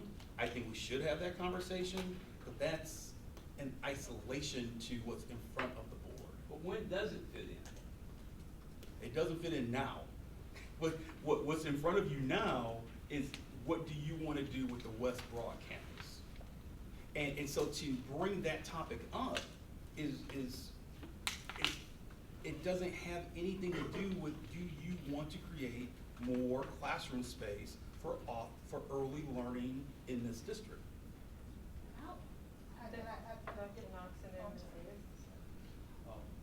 So just to come back to the space at West Broad and so forth, with regard to the playground, there was a question when we were looking at pictures of the playground and so forth. How many kids are going to be there? Or is that something I need to go back to the November documents? No, I can answer that now. Okay. So it will be a 10 classroom facility, and our class size would range anywhere between 12 students at a minimum, no more than 18. 12 to 18. And are those mostly of, is that above 2-year-olds? Is that? We would focus on 4-year-olds Okay, so in most pre-kindergarten, but as you heard us talk about earlier tonight, Right. early Head Start is also an option. Right, okay. So, okay, thank you. Okay. Ms. Davis, Mr. Worthy, and then Dr. Yeager. My comment was to, actually, back to, Mr. Davis, I agree that we have some conversations to have about that. And we always end this with, when we talk about it, I think we put it on the list of topics for us to discuss in terms of a presentation of salary, because it's not just the parapros. We have that same concern from our custodian staff. And there's another specific group. Now, since in my tenure on the board, we've taken care of one group specifically in terms of making sure that their salaries were brought in line with the rest of the group. But again, that is a specific conversation that I think we need to have. It's not just for early learning, it can be included custodian staff as well. And I would remind them again on Labor Day that they are still waiting. In October, Ms. Duke and I will bring to you a report around human resources. To be candid, if we want to recruit the very best, let's start with teachers and principals. Our salary scale needs to become even more competitive. And so I think all of our employees, we need to look at that topic, but we're not pausing and not voting on topics because we haven't addressed the compensation study yet. And so that's my response there. I think Dr. Yeager, I appreciate your statement. That was just a drawing. The concept of a green roof garden is something that could be explored. And so when those community members sit down with Mr. Gilbert and others and decide what they want that facility to look like, again, we're open to those conversations. We're not opposed to them. But we can't even engage in those discussions until there's a decision by the board on what direction do you want to go. Yeah, a couple of things. Mr. Davis, I was curious whether the figures that you gave a few minutes ago, whether that 2% raise is included in those figures. Says for 2019, 2020 school year. Okay, so it's in there. Now, the next thing you said, when we can have a discussion of when would this fit in? Your government relations committee with the state legislators, because Governor Kemp has promised a $5,000 raise for the teachers, and I'm thinking that the 2% being for the classified workers again. But you got to keep this in mind now. The money got to be there. I have mentioned this before. It's going to be, he's asked all agencies to cut back 4% for next year. And then he said 6%. Now I'm hearing something different. I watch the Georgia game every Sunday morning, and they said something different from what the governor said, that, okay, I think they said that we're gonna add 2% to the 4% to get to 6%. But it all comes down to whether the money is gonna come from the state. We all know that it's gonna be a cutback with all agencies because the state revenue is not going to be there for the next, well, I said 2 years, but may go beyond 2 years. You have to factor those things in. I don't know how you cut back from 15,000, but I guess they're doing what? I would just I respectfully didn't say say. cut the salary back now. I'm saying that the state budget gonna be cut back 4%. Madam President, board members, community members, I would just respectfully state that the conversation around compensation is not relevant to the recommendation. And I think what we are concerned about a living wage for many of our employee groups, not just this one employee group. So there's alignment around this work that needs to happen, but that shouldn't prevent the Board of Education from addressing the recommendation that's before you. Dr. Yeager, Dr. Maddox, and then Dr. Berry. So I just wanted to ask, I can't tell you how many emails, I've lost count, of people saying, please vote against this, please vote against this. The community is not on board, and I'm not sure why. I'm still trying to figure out why. So I guess my question is, I'm reading your frequently asked questions number 5. Why does the district believe that the West Broad location is ideal for an additional Office of Early Learning and school-based health clinic. And I keep hearing, oh, well, the health clinic's not on board yet, so we can't be talking about that. So half of the justification is because it's close to a hospital. The rest of it is because it's on a bus line and it's centrally located. So those are kind of vague and not specific to the West Broad site at all. So that's my question. My comment related to is it feels like the Sophie's Choice. You know what I mean when I say that? Which child are you going to send to the gas chamber? It's an old story, but it feels like we have these two really important things and we're sacrificing one for the other really important thing. And you have me at pre-K. I'm absolutely on board with what you just said earlier about early education and the importance of preschool. God bless you for that, because that's really important. But we're sacrificing something that is precious. And I haven't seen why this place has to be the place for this really important thing. So I appreciate your question. My response would be, I don't think it's a Sophie's Choice, because the Athens Land Trust and the farmers market on our campus, a district property, is not a function of the school district. What we're asking you to do is to provide a service that we're unable to provide to the community right now. So with all due respect to the wonderful work that the Land Trust and the farmers market provides, and so I appreciate those stats, that's great information. That shouldn't cause us to pause and decide if we're gonna provide a service to a community that, since I've been here, we continue to talk about how much poverty is impacting the classroom and how it's impacting our learning. The research shows that you can solve those issues through high quality early childhood education. So I don't think it's a Sophie's Choice. This is a district property, and we're asking permission to function and create a service delivery model for our kids in this community. That's very different from what the Land Trust has been doing with the farmers market. Very valuable. I don't want to downplay it, but it's not the same as us having 10 classrooms of early childhood education opportunities. It's just not the same. And so, if I may expand, and if the board believes that it is, then I would urge you to look at the strategic plan. I would urge you to look at the role and the responsibility of a board member in educating children in the community. Your charge is not to preserve a market or a farmer's market. That's not your charge. Your charge as a board is to make sure that we have high quality educational opportunities for children in Clark County. Dr. Maddox? I want to be made clear that I'm not trying to persuade anybody on this board to vote any kind of way. I'm talking this to one other community person. And, you know, we had a conversation a while back, you know, this is Twan talking. I really, you know, felt that it would be great for the entities to work together. The city and the school board, because the Land Trust, they actually had won an RFP from the city. So the city and the and the Board of Education, I really felt hopeful that we could all work together. You know, we do have youth programs. We have the Young Urban Builders. We have the Young Conservationist Program. We have the AG program. So we have programs with young people from the school district that are in our programs.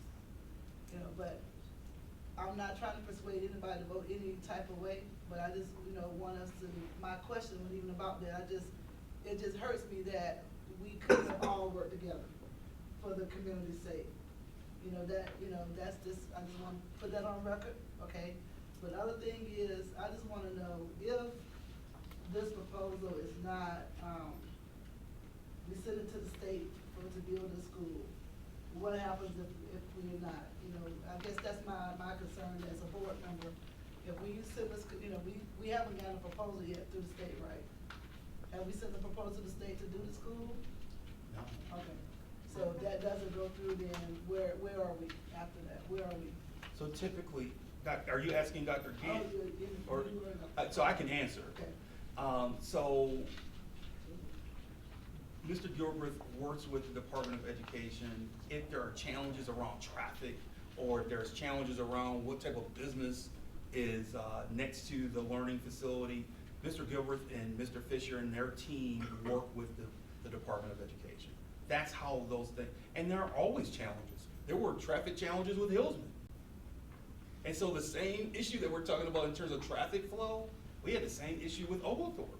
Those are typical issues that we run into during the construction process, and we work it through. I would be remiss, Dr. Mattis, if I didn't say in the November 2018 report, I offered the olive branch. I offered the opportunity for the market to continue either at Clark Middle or Howard B. Stroud. That was put on the table. I offered that to the executive director in front of the county manager of Athens-Clarke County. The offer stands if there's a interest in the conversation. So partnership has always been part of the narrative for me in the school district. But this mentality of West Broad or bust, it is not healthy for the entire community on both sides. I know there are advocates for the market. There are advocates for early childhood education. I'm for early childhood. I think that it's kind of, the words been twisted. It's not a either or.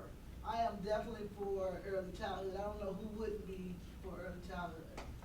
So I don't At think West it's Broad. or. At West Broad.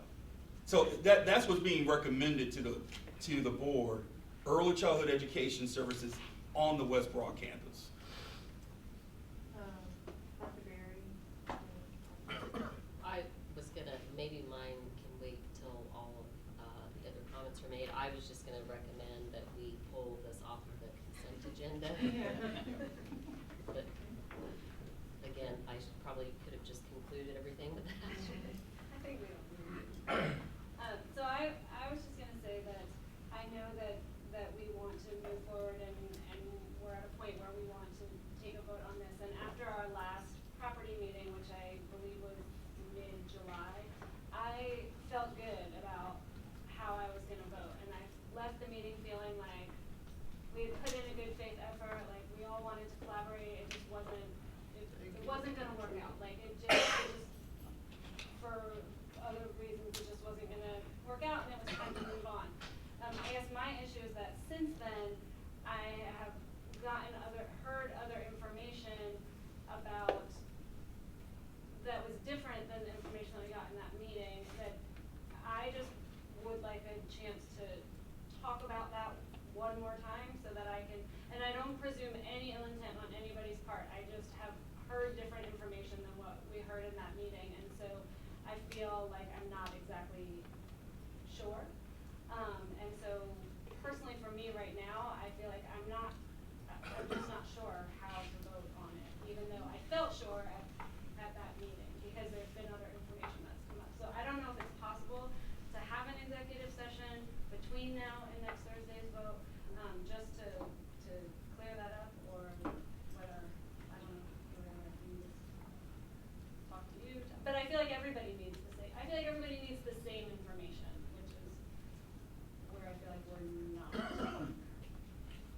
So I'm surprised that there's information out there that's counter to what has been shared. It's the first I've heard of it. So maybe we just need to talk about it. An executive session discussion, we can't have that. I don't think so. Oh, if it's not an executive session topic, you can ask now. No, but I think it is an executive. Oh, I see. Yeah, Okay. that's why it's very, very relevant. Okay. So maybe my question might be executive session, truly, if we're talking about an offer of $1. Is that executive session in terms of dealings? I don't know. Right, I mean, I think it has to be an executive session if we're talking about any kind of. Any type Then of. let's go into executive, then we need to have, maybe we need to, it's too late to amend the agenda. Yes. Okay. All right, so then that becomes a discussion for executive session. On the, just, so, looking forward to the executive session. But I'm concerned, and I think that this has been part of the narrative around this conversation. I don't know what's been shared with you, and I think there's a lot of politicking around this topic. No, and I totally agree, and that's why I said, like, I'm not presuming that anybody was, or, Right. you know, I wasn't presuming that you withheld information or didn't tell us, or, I just have heard something that was different, and I wanted to discuss it. I can share with you, I think it has been a distraction to our team in regards to what to do with West Broad. And so, again, I want to be very clear, even if you reject the recommendation, and even if there's a request from the land trust to keep the market there through December of 2020, or excuse me, 2019, January 1st, 2020, it's going to be empty. And so then we have to decide what's going to happen. What happens to that facility? And the feedback that the board has given me over 2+ years here is that the reason why it's so special that the land trust has created what they've created is because the district left that area vacant and didn't really attend to it for years. And then all of a sudden the land trust came in and made something very special there. It wasn't attended to from a maintenance standpoint. We won't do that again, but what we're suggesting is that we believe it's important to move forward, because the sooner we can start construction, the sooner we can have those classrooms available, so then we can service students. The more we wait around this, the more we're pushing this issue down the road, and then the more we're preventing young people to have access to early childhood education. The last thing I would say is I'm new to Athens, if you didn't know. And so the level of politics that have been around this and we haven't engaged in it, but the level of politics and backdoor conversations and deals and those types of conversations have been, it's been intense. And again, we can't collectively as a community continue to sustain it. But I want to be very definitive about where I stand on this. I don't believe long-term it is in the best interest of the Clark County School District and the children in this community to have a market, a farmer's market at that site. If we have the ability to create an Office of Early Learning, why wouldn't we do it? Now, are there challenges around traffic flow and other things that or the historic preservation of the building? All those things I believe can be worked through. Will we have people from the community at the table to decide the design? And are we gonna have rooftop gardens?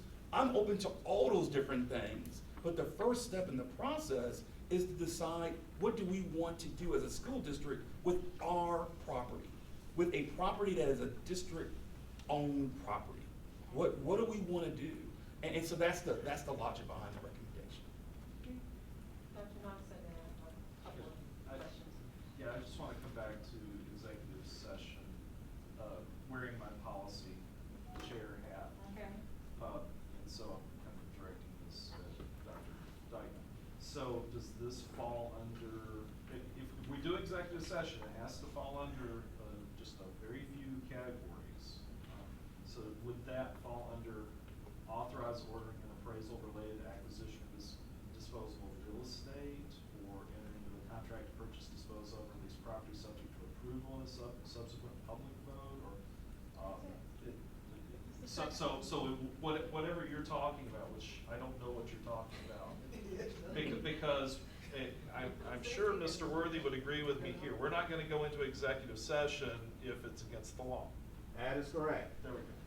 But I thought Dr. Datman was talking about the executive session that took place in the property committee. Well, I was saying, we discussed in an executive session, previously, and I felt good about it, and then I subsequently heard other information, and I wanted to discuss that other information to see whether that was in fact true or something to consider.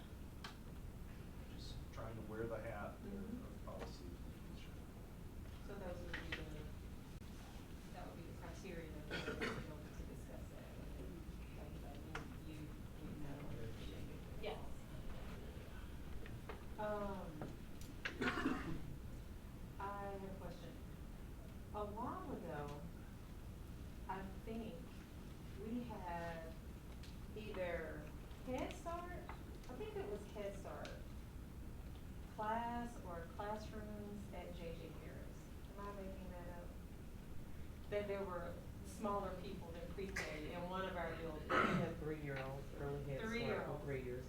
Yes, We had ma'am, we do. 3-year-old Head Start, one classroom was at Stroud, one classroom was at Fowler Drive, and one classroom was at JJ Harris. It was, difficult for the principals and for the buildings to maintain Head Start standards in standalone classrooms with those ages of students in the elementary school setting. Okay, and so that was sort of my question, so thank you, and for answering part of it. I guess the follow-up would be with the pre-K classrooms, what are some of the reasons that they couldn't be added on to schools in certain areas? Is it more so because of how we do pre-K, is it zoning, preference with parents? So pushing, some would make the argument that pre-kindergarten is a district program, but we try to make the program accessible to as many parents in their homeschool zone as possible. But we could take the position as a school district that is a district program. And so we could place you in a centrally located facility. Pre-K services in our schools is placing stress on classroom availability. When you consider that we have EIP teachers and special ed teachers and other services in our elementary schools, then they have 2 to 3 pre-kindergarten classrooms in our schools, it adds stress to space availability. You would literally have to have a program to add additions to virtually all 14 of our elementary schools to meet the type of standard of being able to serve people, families of pre-kindergarten age students in their home schools. In essence, we're already putting stress on our elementary schools and space availability right now by having the program in our schools. The fact that we haven't taken a more district-centered approach is adding to our space capacity issues. Some could make the argument those 5 schools we've identified for expansion, if pre-kindergarten wasn't at Chase, for example, there would be more classrooms available. Maybe we wouldn't have to have the conversation of expanding. If we took a more district-centered approach to pre-kindergarten, maybe we wouldn't have to discuss having more classroom space at Gaines or Whit Davis. So one way or another, you're going to invest from a construction standpoint around serving students from a pre-K standpoint. Either you're doing it at each individual school or you're taking a center approach. And I think I've shared this at some point with you as well as with the board. I think my concern is that at just what you shared, that this has been a conversation that's been happening since before our time on the board. I mean, it's just been ongoing. Also, that as governing bodies and elected officials, we put different people in positions to have to like relay information, and I was very hopeful that we would have been able to all sit in the same room and just make this decision, or at least talk around what our needs are, what are those things that are negotiable, what's not negotiable. And if nothing comes out of that, nothing comes out of it, and so, again, that's not a shocker. I think I've been saying this even before I came on the board, and since then, that I do think the decision, yes, past time for a decision to be made, but there is a level of disappointment that we have not, at this point, at this juncture, we don't know what the vote will be next week, but that we haven't been able to get in the same room. And not to even put you in a position of having to, bear a lot of the conversations that I think, that all of us at some point as stakeholders should be having. I will also echo, I am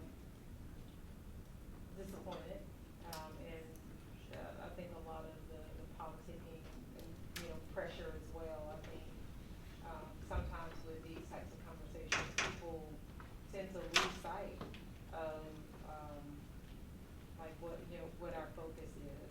And, so that's sort of, that's where I am, again, without knowing any information, Dr. Dykeman, that you may be referencing, but still sort of at a place of, in my mind, there are, of course, non-negotiables when it comes to, land that's already owned by the school district. And then outside of that, I see those as like opportunities. And so, that's really, you know, where I am this week. I'm gonna do a flip, because I'm gonna ask something. You've made a very strong case for the pre-K classrooms at that site, okay? But then I'm looking at, I've always seen this project as twofold. We're talking about new construction, because what's there now has been very clearly, we've been informed that it's just, you can't redo it. I mean, it's Structurally old. unsound. Yeah, all that good stuff. Okay, so now we're back to what's on Minor Street,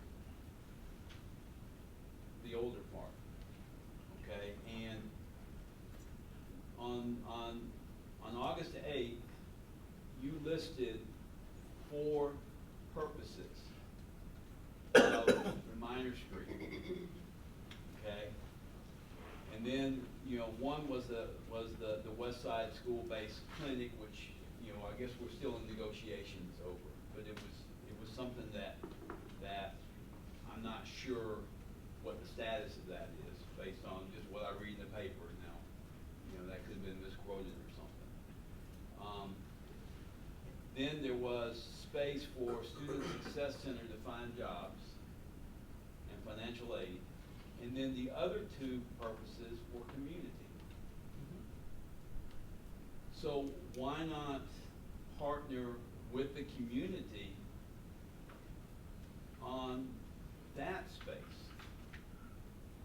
If you vote in the affirmative next week, Thursday, that Friday, Mr. Fisher, Mr. Gilbreth, and the rest of our team would engage the community around what does that look like? What should it look like? Not only for the Minor Street property, but also, obviously, we've already started the process of collaborating with the historic group around preserving the presence of the Campbell Street building. I think a lot of the questions that are the new, what would be the new construction. Right. I think a lot of these questions are just premature. We need an affirmative vote to start the process of engaging the community. Until you vote, we're unable to engage. But why are those 2? I know they're on one piece of property, but why are they not 2 different projects? Because they have 2 different functions total. Okay. You know? I don't understand the question. Well, I mean, you've got land necessary to build new construction, pre-K. Yes. Okay. Then you have a building of historic significance that will not be utilized for students, at least directly in terms of classrooms. Yes. And there's a lot of reasons for that, because of what you would have to do to the inside of that building to make it even friendly to kids. Right.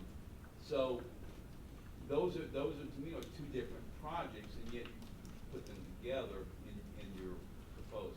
Because when we start the demolition process, and you start renovating, and you start digging and bringing trucks on site, you want to do all the work on that campus at the same time. You don't want to break up one project. I think I understand your question of, there's two different projects. Ideally, we wouldn't have 2 different contractors. You would have the same contractor working on both projects on the same campus. But you've got folks who are specialized in contractors who that's what they do, they renovate older buildings. And then you've got contractors that say, you know, destroy and rebuild. And to me, I mean, having both skill sets there, or I mean, I don't know. I mean, it just seems like that the discussion that you're making a case for the pre-K piece, but there's not a whole lot of persuasiveness that I'm hearing about what's on Minor Street. And I know that from a historic point of view, it's a valuable piece of property, but again, that would be something that right from the beginning we could say we're going to work with the community to find, you know, I mean, and even if the community wants to put in money for the real renovation. I don't think it's an either or. Mr. Davis, I think I'm passionate about both projects, but I want to emphasize to the board and the community, our collective job is to make sure that we're educating children. Right. And the majority of that work will happen in that new constructed building with 10 classrooms. That's the long and short of it. So that's the answer. I think, Dr. Gant, to your point, this has become, it's complex because the Land Trust was awarded a grant through the Athens Land Trust, or excuse me, through Athens Clarke County from their 2011 SPLOST dollars of nearly $3 million. And so now there's layers of the school district having to work with the county government in negotiating in the name of the land trust. And so I think it has become very complicated. But at the same time, it's very simple. And so I don't want us to get too complex. The simplicity of this vote that's being requested and recommended from administration is simply, do we want to use a district property and SPLOST dollars to provide early childhood education, learning opportunities for kids on the West Broad campus? It's that simple. Ms. Davis and then Dr. And if we're gonna have an executive session, can this conversation continue back? We're at that place, right? I haven't heard any new information. Right, so can we either move this off consent and go on to the next item on the consent agenda? Can we do that? That would be really helpful. Let me, before, let me take that to I think I was either trying to get new information or just refresh on old information. In terms of the funding for this, and apologies, this is all, to get those details, should I go back to the November? The funding for the recommendation? Yes. It would be through the SPLOST $5. All right. And I just wanted to say that I agree with Dr. Means. However, I'll vote, it's not going to hinge About losing something that's important to them personally or important to their neighbors or their family. And so why not just have one last, just, I don't know, moment to say goodbye to something for better or worse, because it's been such a passionate topic. I agree. So that was my reasoning. Well put. What's that? Okay, so we know that is off of consent. We have some field trips. Yes, all right. Let's talk about it. What are they? Consent. Consent. All right. We have the Work minutes. session minutes. Oh, consent? You got some corrections, John? On the 8th, first is consent. It's not the second like it's on here, but it's correct on mine, so it's the first of August. I'm sorry. So August 1st, 2019 work session minutes, it's wrong on our paper copy right here in terms of the date. It says Okay. second, but it was actually first, but I didn't see any errors in that one. So if we didn't already say it, consent on that one. So we'll do consent with modification? No, Is there it's anything to fine. change? No, I didn't Fine. change it. So, consent? So, right, so for the 8th, there were a couple of things that jumped out. Let's see if I still got them. One of our speakers there was a listing on topic for everybody but one. I don't know if that was an omission or just.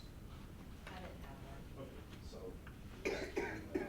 so, there's a header that says adjournment, and then it says Dr. Maddox spoke, and that's just kind of weird.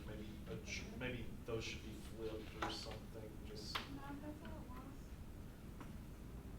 was. Okay, okay. Hold up, say that Then we again? came back and did the adjournment again. Oh, okay. Okay.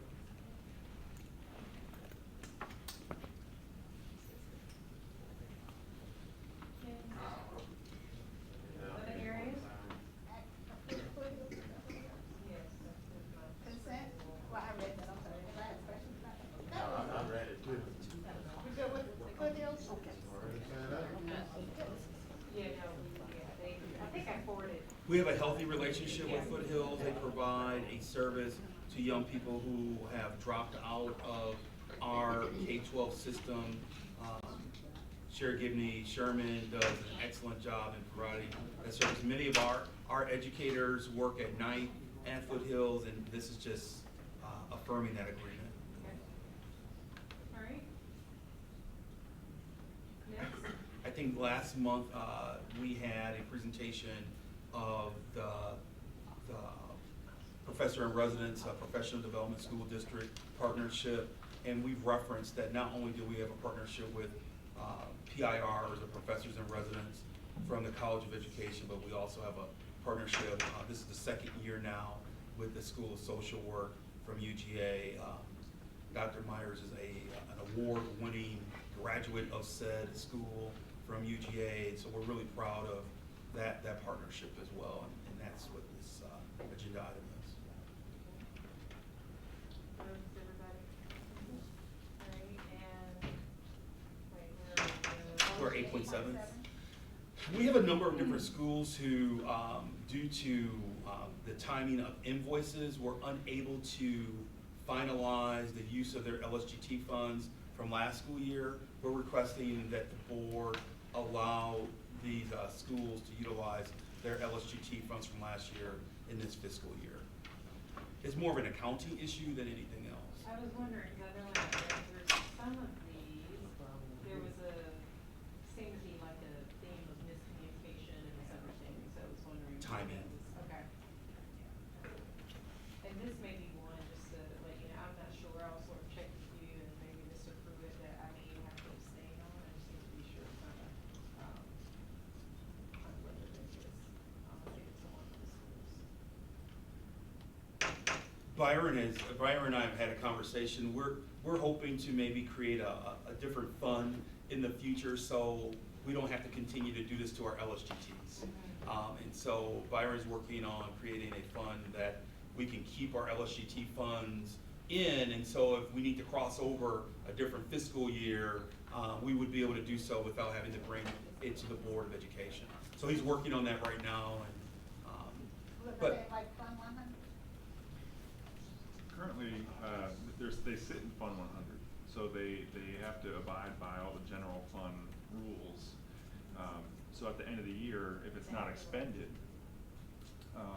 then it carries over to the next fiscal year where we didn't have those funds budgeted, so that's why we're asking to use fund balance to pay for the carryover from grants that were already approved. So what we're looking at doing is taking that out of Fund 100 and putting it into a different fund, say Fund 110 or something different, get it out of Fund 100. Right. So we can keep track of it separately and let those carry over if needed.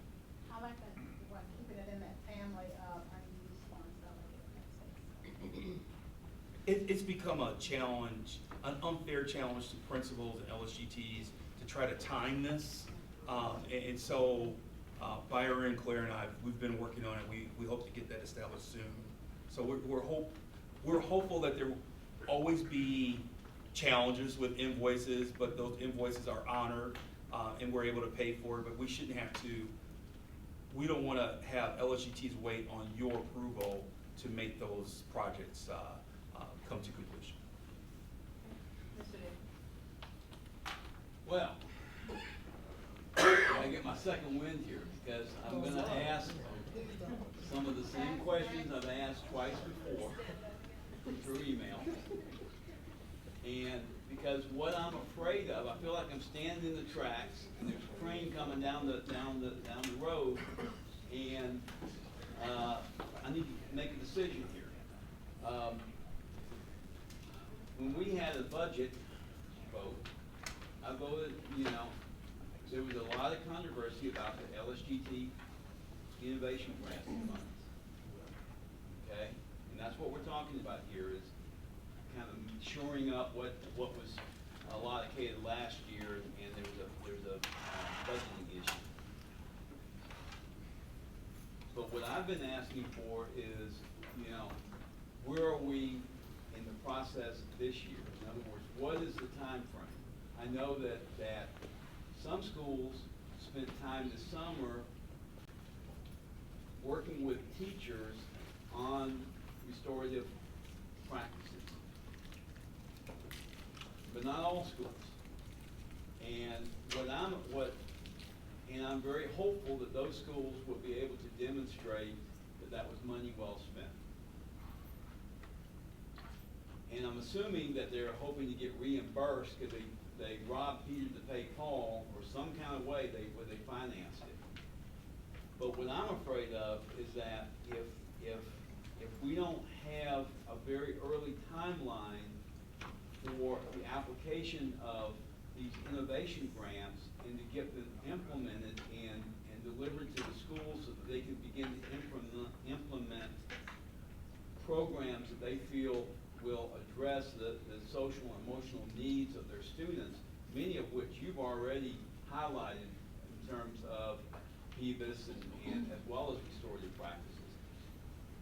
I'm just concerned that we're going to end up where the money won't be distributed till later on in the school year, and then we're going to end up being told in May of 2020 that schools did not handle their resources properly, that they did not, that there was no accountability, that they were poorly implemented, and so that concerns me. And I would rather address it now than say in May, well, maybe we should have awarded the money earlier or that type of thing. So I just throw that out. So a couple of things. Thank you for the question, Mr. Davis. I appreciate it.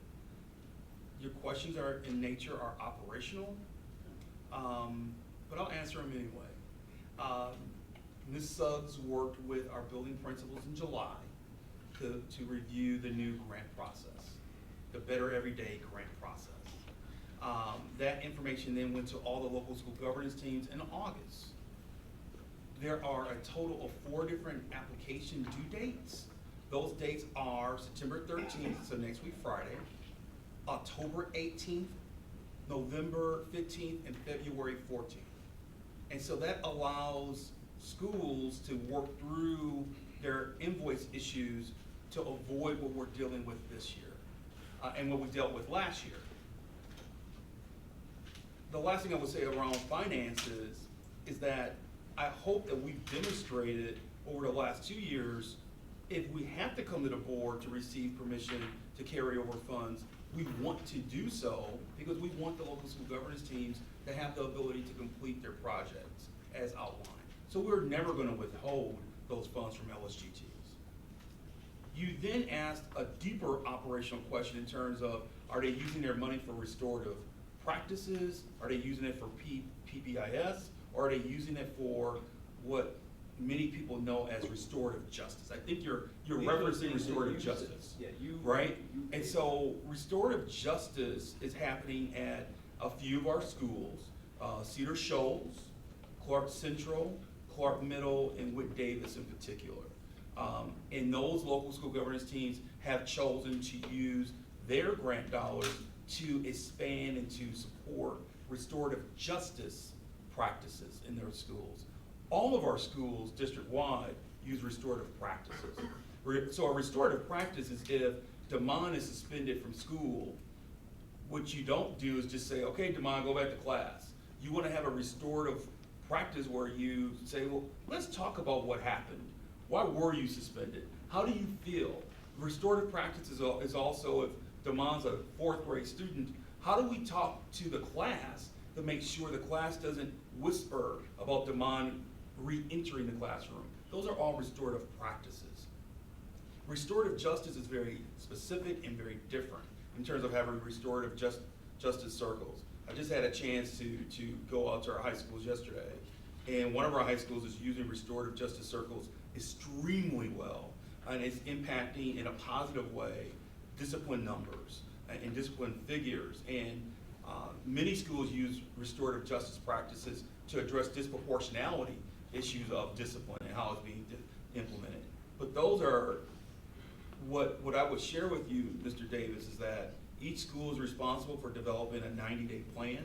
And if in that 90-day plan, a principal and their local school governance team has identified either PBIS or restorative practices or restorative justice as being part of their strategy to uplift and to improve their school climate, then that should be part of their grant process that they can submit either on September 13th, October 18th, November 15th, or February 14th, to avoid any impression that people have to spend their money quickly. We want people to be strategic.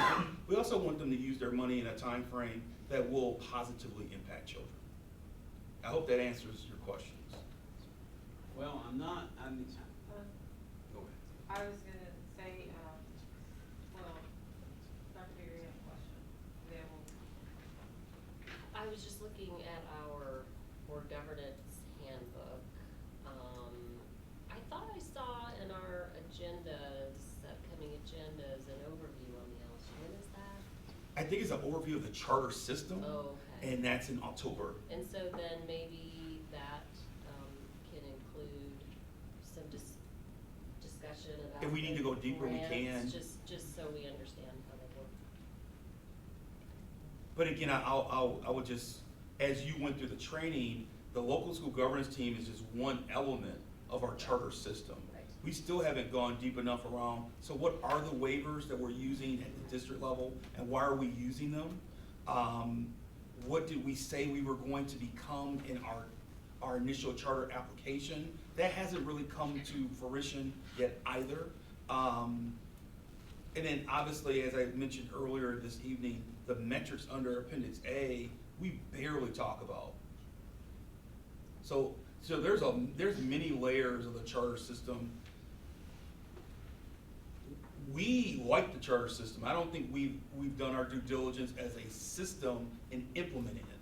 And so Ms. Suggs and I and others believe that if we could just be given more time to work with the entire community in our school system, it could help. It could really be beneficial. Just last week, Claire organized a panel of principals from other charter systems to speak to our principals.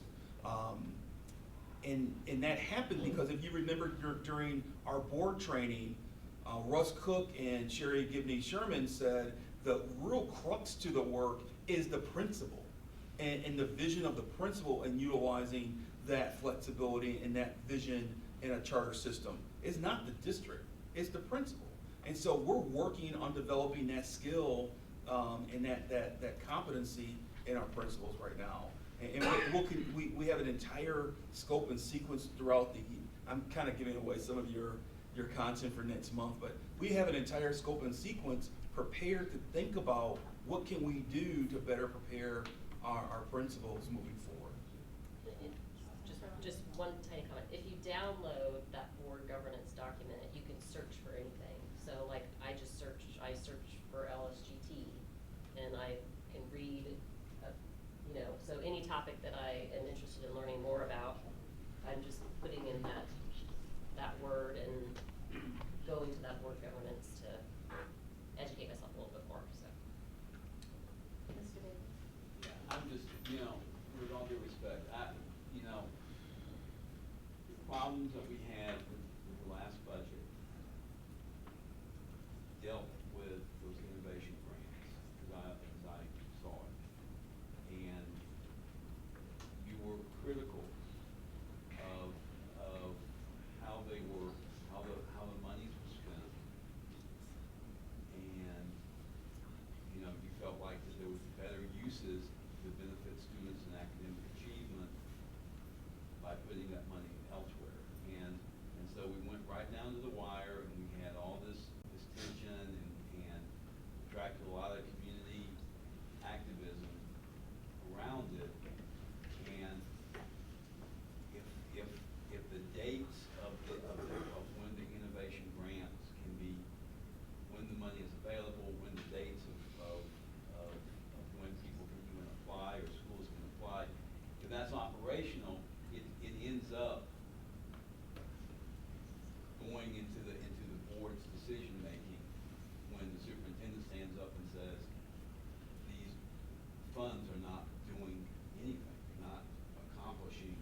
teacher that what starts the year has a better chance of completing the year than something that's thrown in the middle of the year. That's been my experience. So is this something that we need to move off of consent maybe? No, Or is it- I will go ahead and if I'm the only one I will take it up in October. So, that's fine. You sure? Do other people have questions about this and thinking it may I need see to it as be? a great solution. I mean, we had the problem because before at the end of the year, the rule says if you've got money left over, you didn't spend, it goes into the general fund. They're saying, wait a minute, we're gonna create a set aside, and we're gonna protect the LSGT money, and it's gonna be here. But And that's that's not- not gonna help if the LSGTs need to spend more than what's in there. That's still gotta be another grant process, but I think this is a good solution so that we don't end up. And this vote is very specifically, for four, or maybe is it Yeah, five? obviously I'm gonna vote for that. Very specific, Oh. so. Oh, That's good. Obviously. so can we leave it on consent, or you wanna take it off? No, it's gonna. It's on consent. No, I say. Okay, What are we talking about? Where are we at? Oh, go ahead, Dr. Last Bettis, one. and I see you raising your Yeah, I hand. did. I'm I sorry. just wanted to, I sent you out an email, the, Charter System Foundation Conference is coming up October the 1st and 2nd. I know it wasn't in, but, I attended, not last year, but the year before last, and there were a lot of good ideas, presented by other districts. What they're doing in their charter system. And we can talk offline, Mr. Davis, I think. But, I'm sorry, Dr. I have to. I know the hour's getting late, but, I think our issue with the budget fiscal year 20 budget was administration was making a recommendation to use those funds for district purposes. And in many cases, using it for social emotional learning positions. There was a belief in a position that people felt, no, that money should stay with the local schools and the district shouldn't utilize those funds. I don't think there was ever any intent to judge if the money was being used appropriately or not. It was more of who should who should have ultimate control and direction and allocation of those funds. That was the conversation. That was the debate. It was not the schools are misusing the funds. That's not what I heard.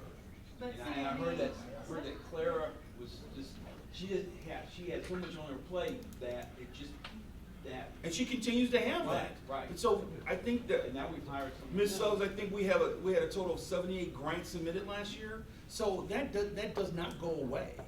That doesn't go away. So the management of those grants is still very complicated. And it requires a lot of coordination between the business office and receiving invoices. That has not gone away. But my vision, my thought was if we could take those funds and hire more counselors and social workers and other SEL positions, that would be beneficial to the organization. There was a different position of people saying, no, we want the local school governance teams to have those funds to make independent local decisions. And there's no wrong answer. That was just my position. I think it kind of goes back, and I want to seize on this because I think it kind of goes to the West Broad conversation earlier. I think collectively as a community and in this forum, just because we disagree on a certain perspective doesn't mean that we've dug in and we're at odds. It's just that we have a different perspective.